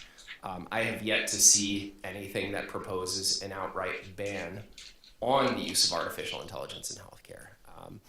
But you will see a lot of topics in laws and regulations about the need to do it in such a way that artificial intelligence is being used safely and in a way that's beneficial for patients. And so that's the framework that we're going to be talking through right now. So we've got two different concepts up here. We've got the innovation opportunities on the left with the green boxes that give a little bit more detail, and then we've got the governance considerations. And so with the people who were raising their hands about, you know, having an interest in seeing artificial intelligence within healthcare, this is the promise that people see as far as the potential for opportunity. And you know, these are just examples. The ways that artificial intelligence can potentially affect healthcare goes far beyond this. But you know, some of the things, and you know, maybe getting into a little bit about this, I think will be helpful. So, and I want to be clear on something. When you hear people talk about artificial intelligence in healthcare, that's an extraordinarily broad topic and doesn't necessarily mean the same thing to different people. So you want to talk about what that actually means. Artificial intelligence, is it a basic algorithm that is creating a score for something? Is it the type of artificial intelligence that was being used maybe 5 years ago? Is it something closer to a ChatGPT? These are questions, as we go through these, if you're looking at implementing AI in healthcare, you want to be asking, you know, knowing that something has artificial intelligence is not, you know, sort of the end of the discussion, it's the beginning. And something else that I think is important to understand that is covered a little bit by this slide is it doesn't necessarily have to do with patient care when you're talking about AI in healthcare. We've touched on a little bit today the fact that there's a lot of regulations in healthcare, there's a lot of administration, there's a lot of policies. There are things that affect the overall health system that may not directly relate to a patient where there are opportunities, whether it's in helping prepare stuff for an audit or helping people, you know, more quickly identify policy within a health system. It's truly an infinite number of ways that artificial intelligence might be used. And so you want to think about those because the risks vary pretty dramatically as far as what you're ultimately looking to do. Are you looking to create, you know, draft content that's going to go on a website that someone's looking at? That could happen in a health system. The risk of something going wrong is different than if you're talking about something where artificial intelligence is being used in some way to supplement patient care. So, but all of those, and it's they're all challenges. And so, reduced burnout, that's a very important thing to try to solve as a health system. You want to reduce the burden on physicians. You want to enable them to have as much time to look at patients, provide direct care, and not having to spend their time on other things that right now need to be done, but might otherwise be able to be used for more patient care or more self-care for the physician so that they can practice longer and better. These are important objectives. And so, I put these two concepts next to each other as far as the innovation opportunities and the governance considerations, because at first it might look like, there's a trade-off as far as, are we doing things from a governance perspective and we're trading off so that we're not as rapidly moving into things like early disease detection or streamlined clinical research. But I actually put them next to each other for this purpose of they help enable one another. The innovations that you want to see in healthcare are supported by governance. So when you have things like addressing privacy, addressing the potential for bias, where patients might be negatively affected based on the way the algorithm works, and these other concepts, as far as just the life cycle of its use over time within the health system. These ultimately help you get to the part of being able to implement the innovations, because it's really going to be hard to implement innovations for any of these things if you don't have some level of understanding that's appropriate to whatever the technology is and what it's trying to achieve, which again could be very different if you're talking about something that's solely administrative versus something that's going to be clinical facing. So in the healthcare environment, and this is, I suspect, largely true of any deployment and use of artificial intelligence, but in healthcare, AI really has to be a team sport. If you run across somebody who in and of themselves identifies them as the only AI expert who can answer all the questions, I would run away. Because I have yet to find the person who can answer all of the aspects of how AI is used in a health system. And so we've flagged a variety of different people who might be a part of that team, depending on what questions you're trying to solve. And so at the top, you've got the clinical person. And I find that to be very important, because if you're looking at something that is artificial intelligence that might be used in a clinical setting, the starting point, I think, from a legal perspective, is to understand, what is this doing? Not what is it just doing. There's a couple pieces to what is it doing. The starting point is, what data is being put into the artificial intelligence to start with. And the next thing is, what's the output? What is it going to create? How is that information going to be used? How is it likely to affect a physician? How is it likely to be interpreted with other information that's already available? So it's really important to understand the specifics of what something might, how it might affect the clinical environment, and having somebody who is a clinician who understands the day-to-day practices of what happens for patient care and patient journeys is really important. It's very helpful to have to find physicians or people in the clinical setting who understand a little bit about technology, because the technology marrying up with the health information is really, really helpful, because they can tell you what interfaces, what does the screen look like, because that's how information is conveyed. That's how people are going to make decisions. It's not just an abstract concept. There's an actual, somebody's going to be looking at a piece of information. What's it going to look like to them? How is that going to potentially affect their thought process, and what care could be provided to a patient? Then you might have someone from an analytics perspective where they're really deep into the, what are the AI tools doing? How does it work with other existing systems? Ethics, I find to be particularly helpful from a legal side. We'll get into, again, more detail on what the legal framework looks like, but for a lot of it right now, we don't have a lot of specific laws to go to. And so I think the people across industries that I see talking about the standards for AI, they're focused on, it heavily overlaps with ethics, right? So, and that makes sense. You want the legal requirements to be very similar to what the ethical issues would be. And so if you have people who have medical ethics expertise, they're really valuable in those conversations. Cybersecurity, if there's going to be data stored, if there's a way to attack AI systems, you'd like to know that. Legal, we're talking about that function right now. And then risk management, you might be implicating insurance policies that already exist. There are likely going to be development of new insurance policies over the next few years based on the way artificial intelligence is deployed. So I think having a good team who can help support these on an as-needed basis, again, some AI, you may not need any of these because it's just not relevant to the topic, but identifying these kinds of people who can support the questions, I think is invaluable. And then we're going to dive a little bit into, and it's probably just worth mentioning that there's a few different ways you might see artificial intelligence within an organization.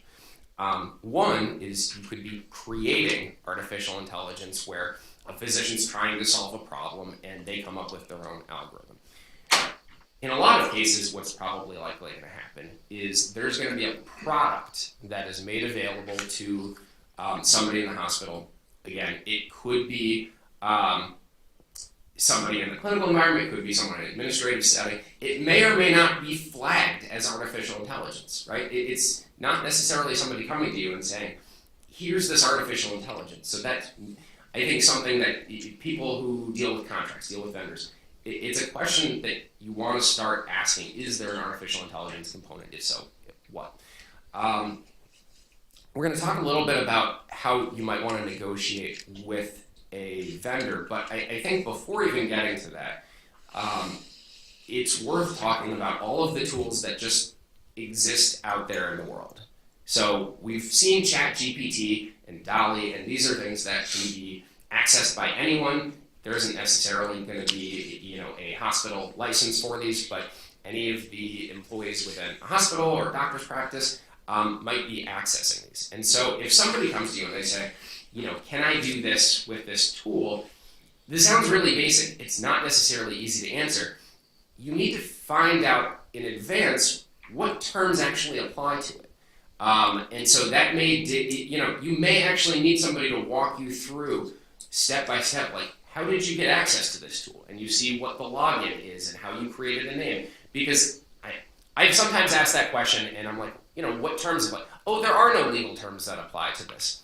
Sure enough, every time I ask, I eventually find legal terms that do apply to something that somebody's asking me about. But it's often in something like a click-through that doesn't jump out to people who don't deal with contracts as, a contract. But they're, large organizations are going to put these tools out with protections and restrictions and talk about liability and talk about things like how data is used. So it's really important when talking about AI that is created by a third party to figure out what legal terms apply before you can really have an opinion on it.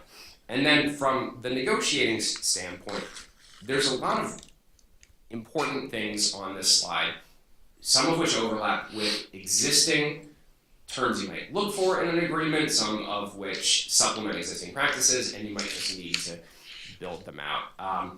The due diligence, I think that dovetails well with the AI team that I referenced earlier. You can ask questions as a lawyer and try to get information as to what the tool does, what the technology looks like, but you may be well served if talking to other subject matter experts that you have access to best understand how the tool might be used and ultimately the risks, right? The lawyers always want to understand what the risks are, and you want to negotiate terms to address that.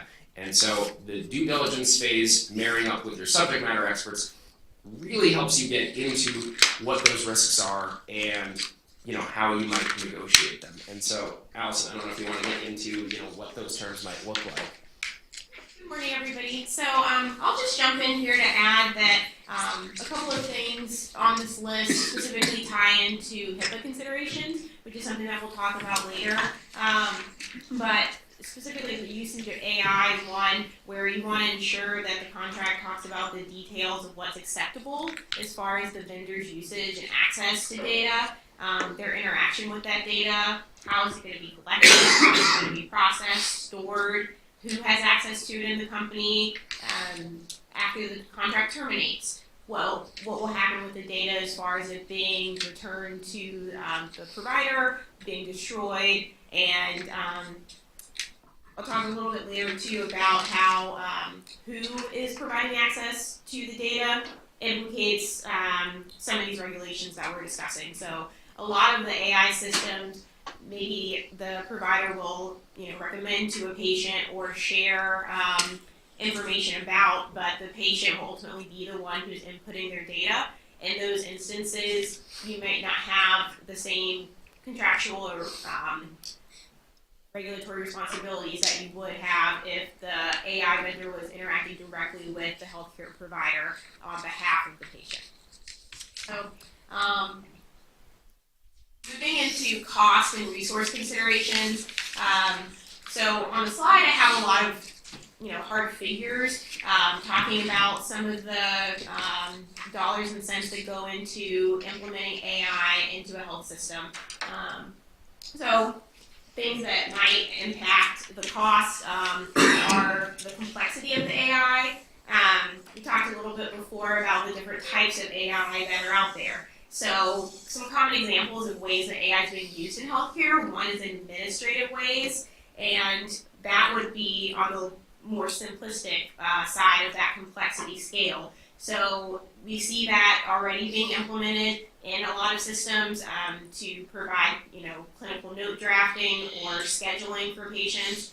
And those types of systems that are already in place and maybe would just have a vendor contract with the AI developer on the lower end of that cost scale. Whereas something in diagnostics that you need to be tailored to your organization, your practice, would fall closer to a high complexity build, maybe something that you're modeling out and creating specifically for your purposes and use, and have a either creation, you have a hand in the creation of it, or you are working with a company as a work for hire situation where you want to specifically design it for your company.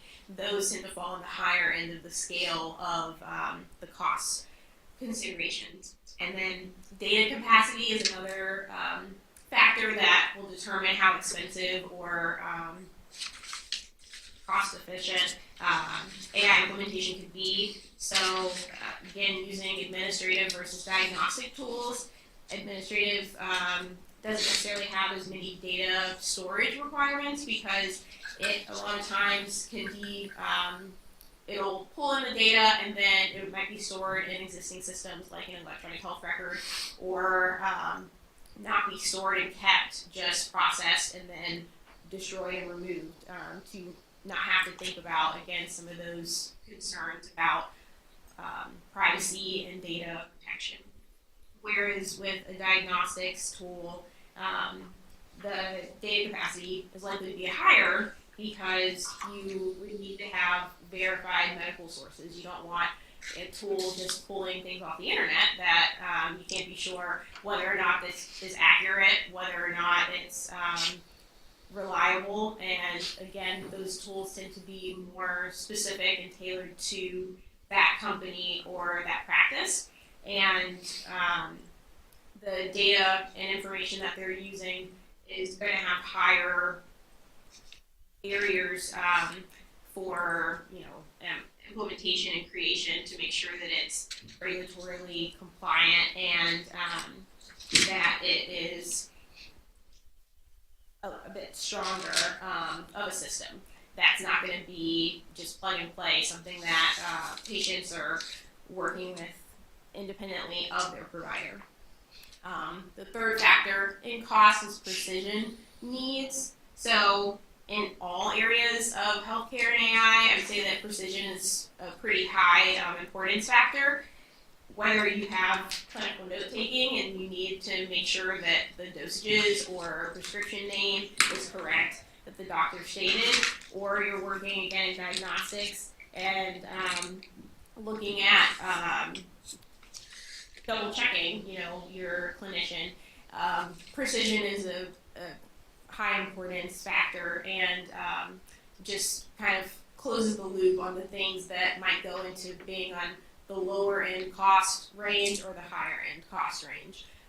But the positive news is that AI implementation tends to also provide cost savings. So one way in, precision diagnostics is reducing test and facility needs. If you have the options of what the diagnosis might be limited down, you don't need to run as many tests. You don't need to have patients in the ER rooms as long, and so you're freeing up some resources. With administrative uses of AI, similarly, you have time freed up. I saw a stat that clinicians spend 2 hours with notes and inputting documentation for every 1 hour that they spend with the patient. So if you have an AI tool in place for administrative needs, you're giving that time back and running a more efficient organization. So the second half of the slide, talking about resources, ties into that AI team that was discussed earlier. There are some key figures that you're going to want to have in place if you're thinking about either bringing in a custom AI system or working with AI vendors regularly. Some of it ties into whether or not it's regarding patient care, or if it's something that's more administrative, then there are fewer team members that might not need to permanently be in place. But one thing that is important to do as a first step is just assessing if AI is truly needed and looking at what the problem is and how AI would be effective, if it is the right tool, what's the cost to build the AI look like, including the human effort and expertise, and what's the potential for bias, and are you able to get enough of a representative population's data so that the AI tool is giving you correct and appropriate responses. And then lastly, maintenance and support needs. So that's something that would definitely need to be in the contracts with any vendors to make sure that you understand what their expertise is, that they're holding themselves to the same regulatory standards and compliance needs that you are, and if something goes wrong, which with technology it almost inevitably will, that they are able to provide support and what those costs might look like on an ongoing basis. So I guess just building on the team that you might have when you're looking at implementing AI into the system, there are 5 main roles: sponsors, technical and clinical side, project manager, process owners, end users, and subject matter experts, which is also a technical and clinical role. So with the sponsors, just an individual that has overall accountability for initiating the process through what the key aspects are looking like, and they have approval power. Project manager, making sure that the plan and design execution is all squared away. With the sponsors, they're likely to be people that are already in your organization and have a good grasp and understanding of what the organization's needs are. So back to assessing if AI is the right fit. If you need AI implemented, your clinical and technical sponsor would be people who are in a director or executive role likely and understand what some of the current struggles of the organization are, and can lend a voice to where an AI tool might be most effective.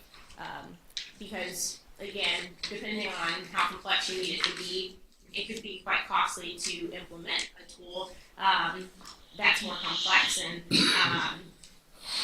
involved in care more so than just administrative needs. So those people are meant to help make sure that it's a smooth process and you're not wasting any time in your development and being oversold on what you actually need and what the AI can do for you. And so whether or not you implement a complex tool and need to hire folks from outside of the organization in new positions, or are able to have a dedicated committee or team focused on implementation factors into how much additional cost as far as the personnel component you'll see. Next, cover what the FDA has said as far as medical devices, both where AI is enabling the medical device and where AI is being considered a medical device, and what the responsibilities are in each case. So, with the two categories, first, the AI-enabled medical devices.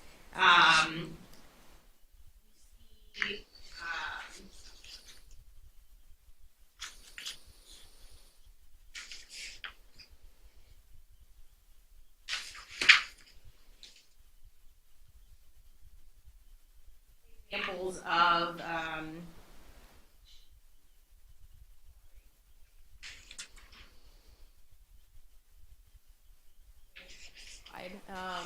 and it provides some examples of use cases of where you would see AI either as an enabling force for a medical device or as a medical device. So in our safest category, administrative AI functions again. Here we have wearables, clinical decision support, health management, and unrelated to diagnosis, cure, mitigation, prevention, or treatment.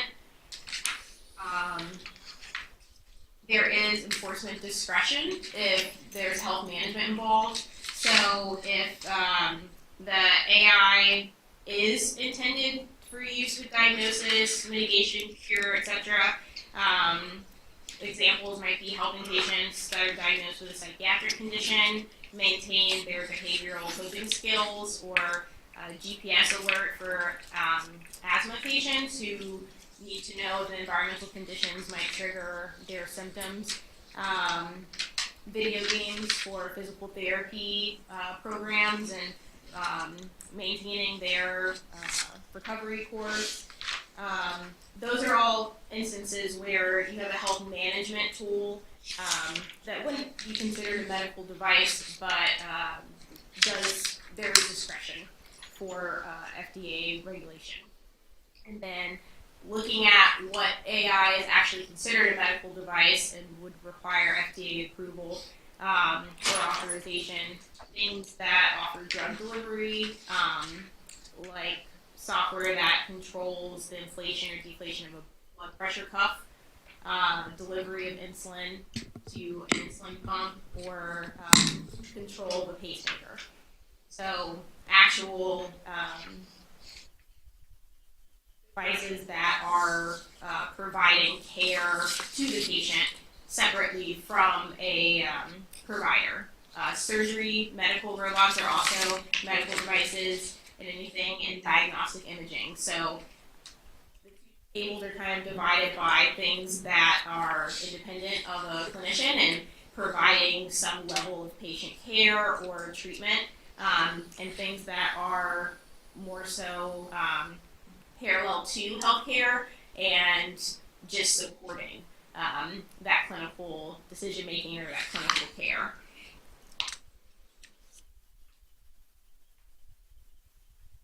So then moving to just AI and HIPAA considerations, we touched on this a little bit when we were talking about contracts. There are some things that you want to consider when thinking about how to remain HIPAA compliant in implementing AI. So in training the AI model, you want to make sure that the information is de-identified. One way that can be accomplished, well, I guess one way that can be supported, in addition to making sure that the information is anonymous, is adding in statistical noise. I think it's generally known that AI requires a lot of data to operate functionally. It needs a lot of information to learn and to be effective. So if you add in hypotheticals, basically, to mix in with the actual patient data that's been de-identified, the AI can still assess certain patterns, but it won't necessarily be able to as easily expose that patient information to some privacy concerns or data leaks. Data sharing is another consideration. So you want to think about if the AI follows any data sharing agreements, patient consent forms. Back to with the vendor information, is the AI a supervised or unsupervised algorithm, and how that information will get to the vendor and then how it will be handled once it's there. Lastly, limiting access to the AI tools. So I mentioned before that there are some tools where it is easy lift of the organization because the patients are the ones who are sharing information with the AI company or vendor themselves. You see that a lot with apps for health management or wearables, where the patient will, share their information, maybe give permission for their electronic health record to be shared, but still not implicate the health system, even though their medical record is being pulled. That doesn't cause the health system to be responsible for that data because the patient was the one who consented to it being shared with the AI vendor. So you want to reduce the number of people that have access to any AI tools, and regardless of that small group, you want to train all of your personnel and vendors that you're working with on what entry and data use limitations are for that patient information that's being accessed or used by the AI. And then the last point there about whether or not a vendor is a business associate is just considering, again, whether or not you actually need to look at the AI vendor as someone who's responsible for compliance with HIPAA and with some of the regulatory protections. So there were certain scenarios shared by HHS that talked about where an app developer would not be considered a business associate, and those situations tended to be where they did not create, receive, maintain, or transmit protected health information on behalf of a covered entity. So an example of that is, the scenarios I've been sharing where a consumer was the one who shared their personal information as opposed to the health system. And common practice, I guess, that you'll see a health system using AI for situations that are separate from the organization and more patient engaged. And in those cases, you wouldn't have to worry about having a business associate agreement. But if the health system was working directly with the vendor, if they were sharing data for likely some of those diagnostic or more clinical uses of AI, in that case, the vendor would likely fall under that business associate classification and then require a business associate agreement. One thing I just want to mention is there can be some strategic opportunities to have conversations around what Allison was talking about. So discussing upfront, is it protecting health information that they need to use for the system? Could they accomplish it with de-identified data instead? Because if you can share de-identified data with a vendor, that may be preferable so that you're not implicating the privacy issues. And just because the identified data is outside of HIPAA and thus not regulated in the same way doesn't mean you might not put contractual restrictions on, the way they protect it, the way they share it, the way they store it. You may, from an AI vendor, there may be one that operates in a cloud environment where they 100% control the security of that system versus one that sits on your system where you don't actually ever need to share the data. So understanding the different privacy and data issues around these can create strategic opportunities for a conversation as to what makes the most sense for whatever you're looking to do.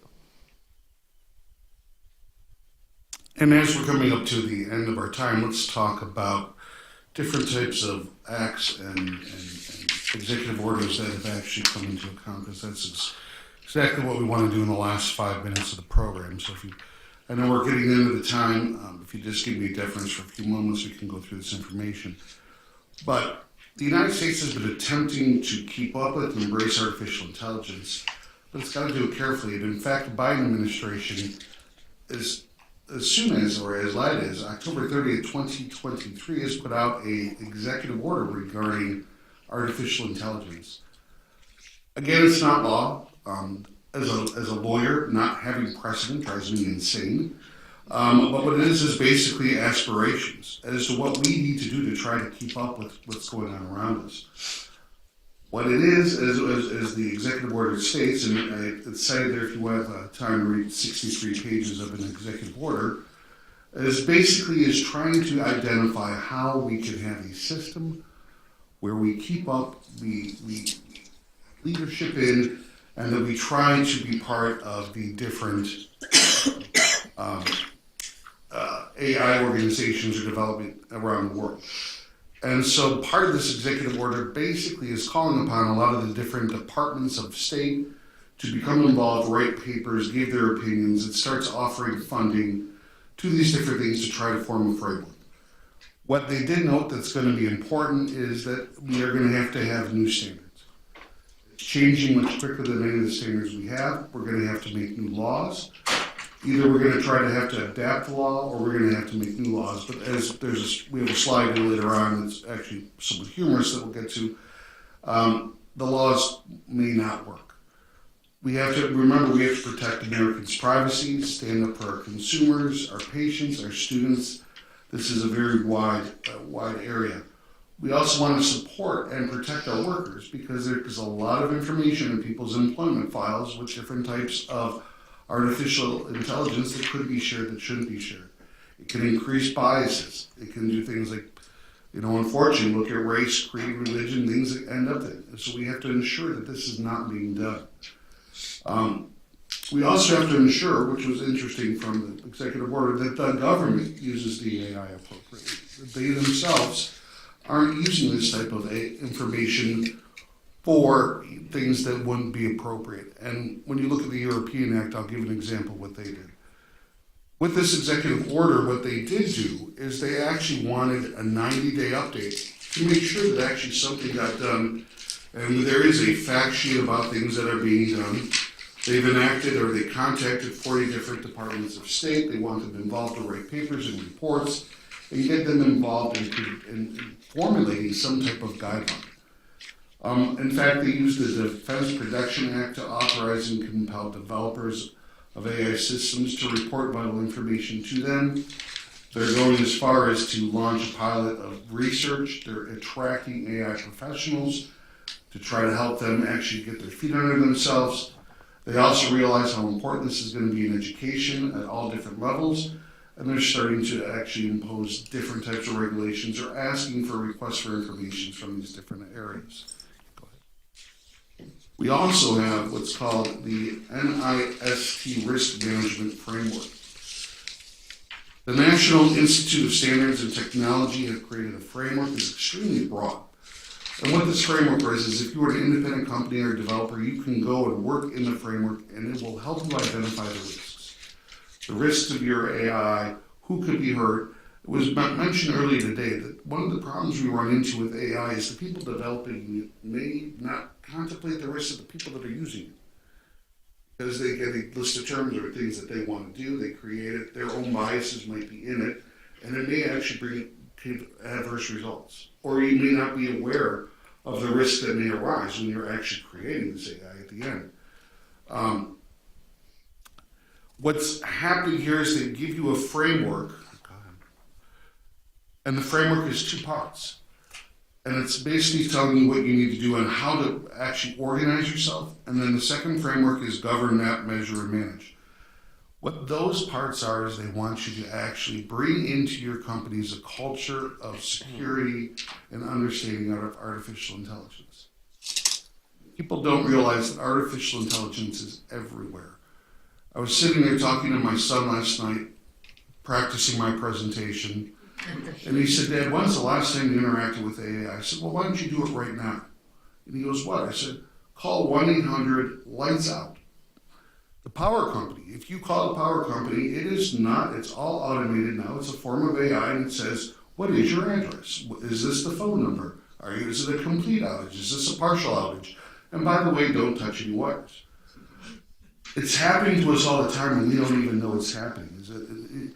It's become part of our lives, but the problem is when you get things like, say, for example, you think it's benign as calling Maytag, which I had to do a couple weeks ago because the washer broke.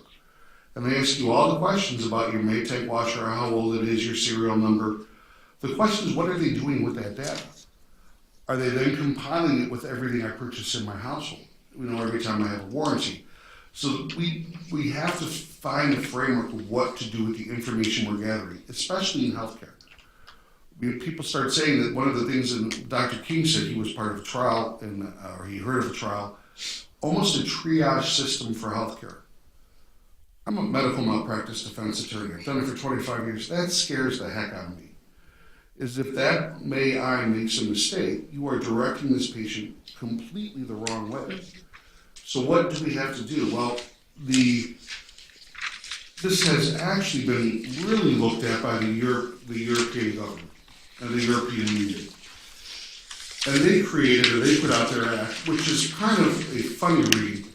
It came out in December of 2023. But there's a caveat that says, this isn't a final draft, and don't believe this is all going to happen or any of it will happen. But what the European Union did is they decided the way to look at AI is by using a risk-based analysis. And they created a framework of a risk-based analysis to determine how do we manage this, what do we do? So the next slide shows their risks. And some of them are actually interesting, is what is an unacceptable risk? Basically anything that categorizes something by political background, religion, philosophical belief, race, sexual orientation, they're like, that's not going to happen. One is, I didn't even know this happened, but it was called scraping of facial images from the internet or the CC or closed circuit television. And what they supposedly can do, or they're afraid is going to happen, is basically a facial recognition database that could be open to the public or to organizations. They said that's no, we're not doing that. Social scoring based on social behaviors is not going to happen. Looking at different groups of people that could be exploited, the elderly, the disabled, they said they're going to look at that and make sure those all equal unacceptable risks. We'll start working our way to the bottom, the minimal and no risks. Those are going to be the simple things like calling Maytag. Then you get to limited risks. This is an interesting one because limited risks, you get them all the time. The chatbots, the deep fakes, the people calling you saying I'm from the Sheriff's Association or whatever, can you give us money, or the local police. They're going to allow it, but they're going to make them say on these sorts of things that this is AI generated at the beginning so everyone is aware of it. The one that becomes very interesting is high risk, because they claim everything else falls into high risk. Almost all of the healthcare applications fall into high risk. And what they're doing here is they're actually doing two big things. Human oversight. There has to be a defined human oversight. And there also has to be what they call our conformity assessments. It's basically audits. Somebody's got to go back and look that we're actually doing what we said we're doing, we're identifying the risks, and we're conforming to it. What's interesting about the UI Act is they're much further ahead of us, and they actually have an enforcement agency that they're going to use.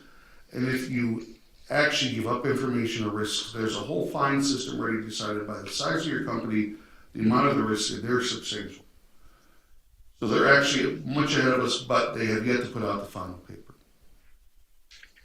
Those are the big three where we stand in the law. Now, Greg has led me to this slide, and he'll give a few seconds about it, and hopefully you enjoy the humor that we did. Yeah, it is now the part of our presentation to talk about monkeys. How many people have seen this picture before? Small handful. So this is truly a selfie taken by a monkey in a forest. And people thought the image was great, and so when it first got out there, I think people used it in a lot of different ways, which upset the person. I would say the photographer, but it's more literally the person whose camera was picked up by a monkey and used to take the photograph. And the photographer then went to court to argue about whether or not that person had a copyright in it or whether it was not copyrightable. Clearly, at the time copyright law was written, they were not focused on the use case of monkeys taking selfies. That wasn't contemplated at that time. But sometimes in the law, you have to adapt the law as it exists to evolving sets of facts. And so we've talked a little bit so far about some of the laws that are on the books, some of the laws that are coming into play. As we think about things like artificial intelligence, which is also, this case where they found that there is no copyright in it, is being used to say that the creation of photographs like the DALL-E images that are in this, there's no copyright in those either, because it's not a person who's creatively developing the image in the same way that the monkey was not a human person who creatively took this picture. And so as courts look at this and as people are making decisions, some of this is going to have to be taking knowledge and understanding of the existing law and trying to apply it to new sets of facts, such as like with the FDA, HIPAA, and a variety of others. And it's something that we need to think about even if the laws weren't really contemplated for some of the things that we're looking at now, or that we might be looking at in the next 12 to 24 months. Well, this, and what makes this, and I'm taking it a step further, that made me actually laugh about this even more, was round one wasn't enough. PETA then filed a separate action saying that they wanted to administer the rights of the copyright of the monkey and would give the money to two different types of their charities. Again, it got thrown out and said that obviously the monkey can't look up. So not only did they go up in the courts one time, it went up multiple times.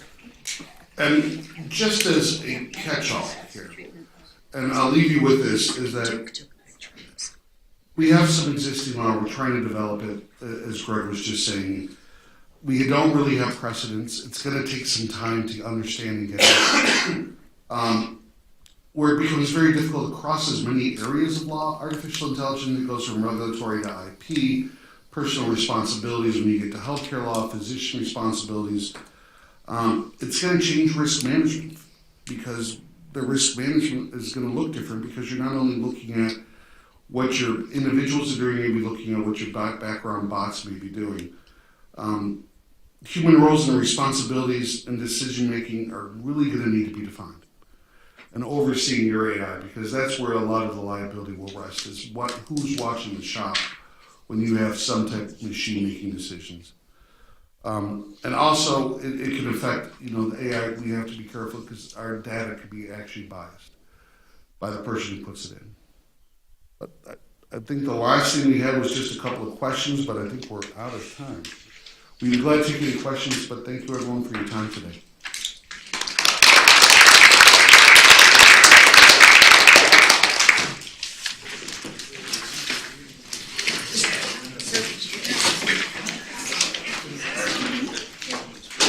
Thank you, everybody. That concludes our Medical Legal Summit this year. Thanks for everybody for coming. Thanks to all of our presenters. And just a little plug for the Academy of Medicine. We are celebrating our bicentennial in May, on May 4th. So we're excited for y'all to join us. Have a good rest of your Saturday.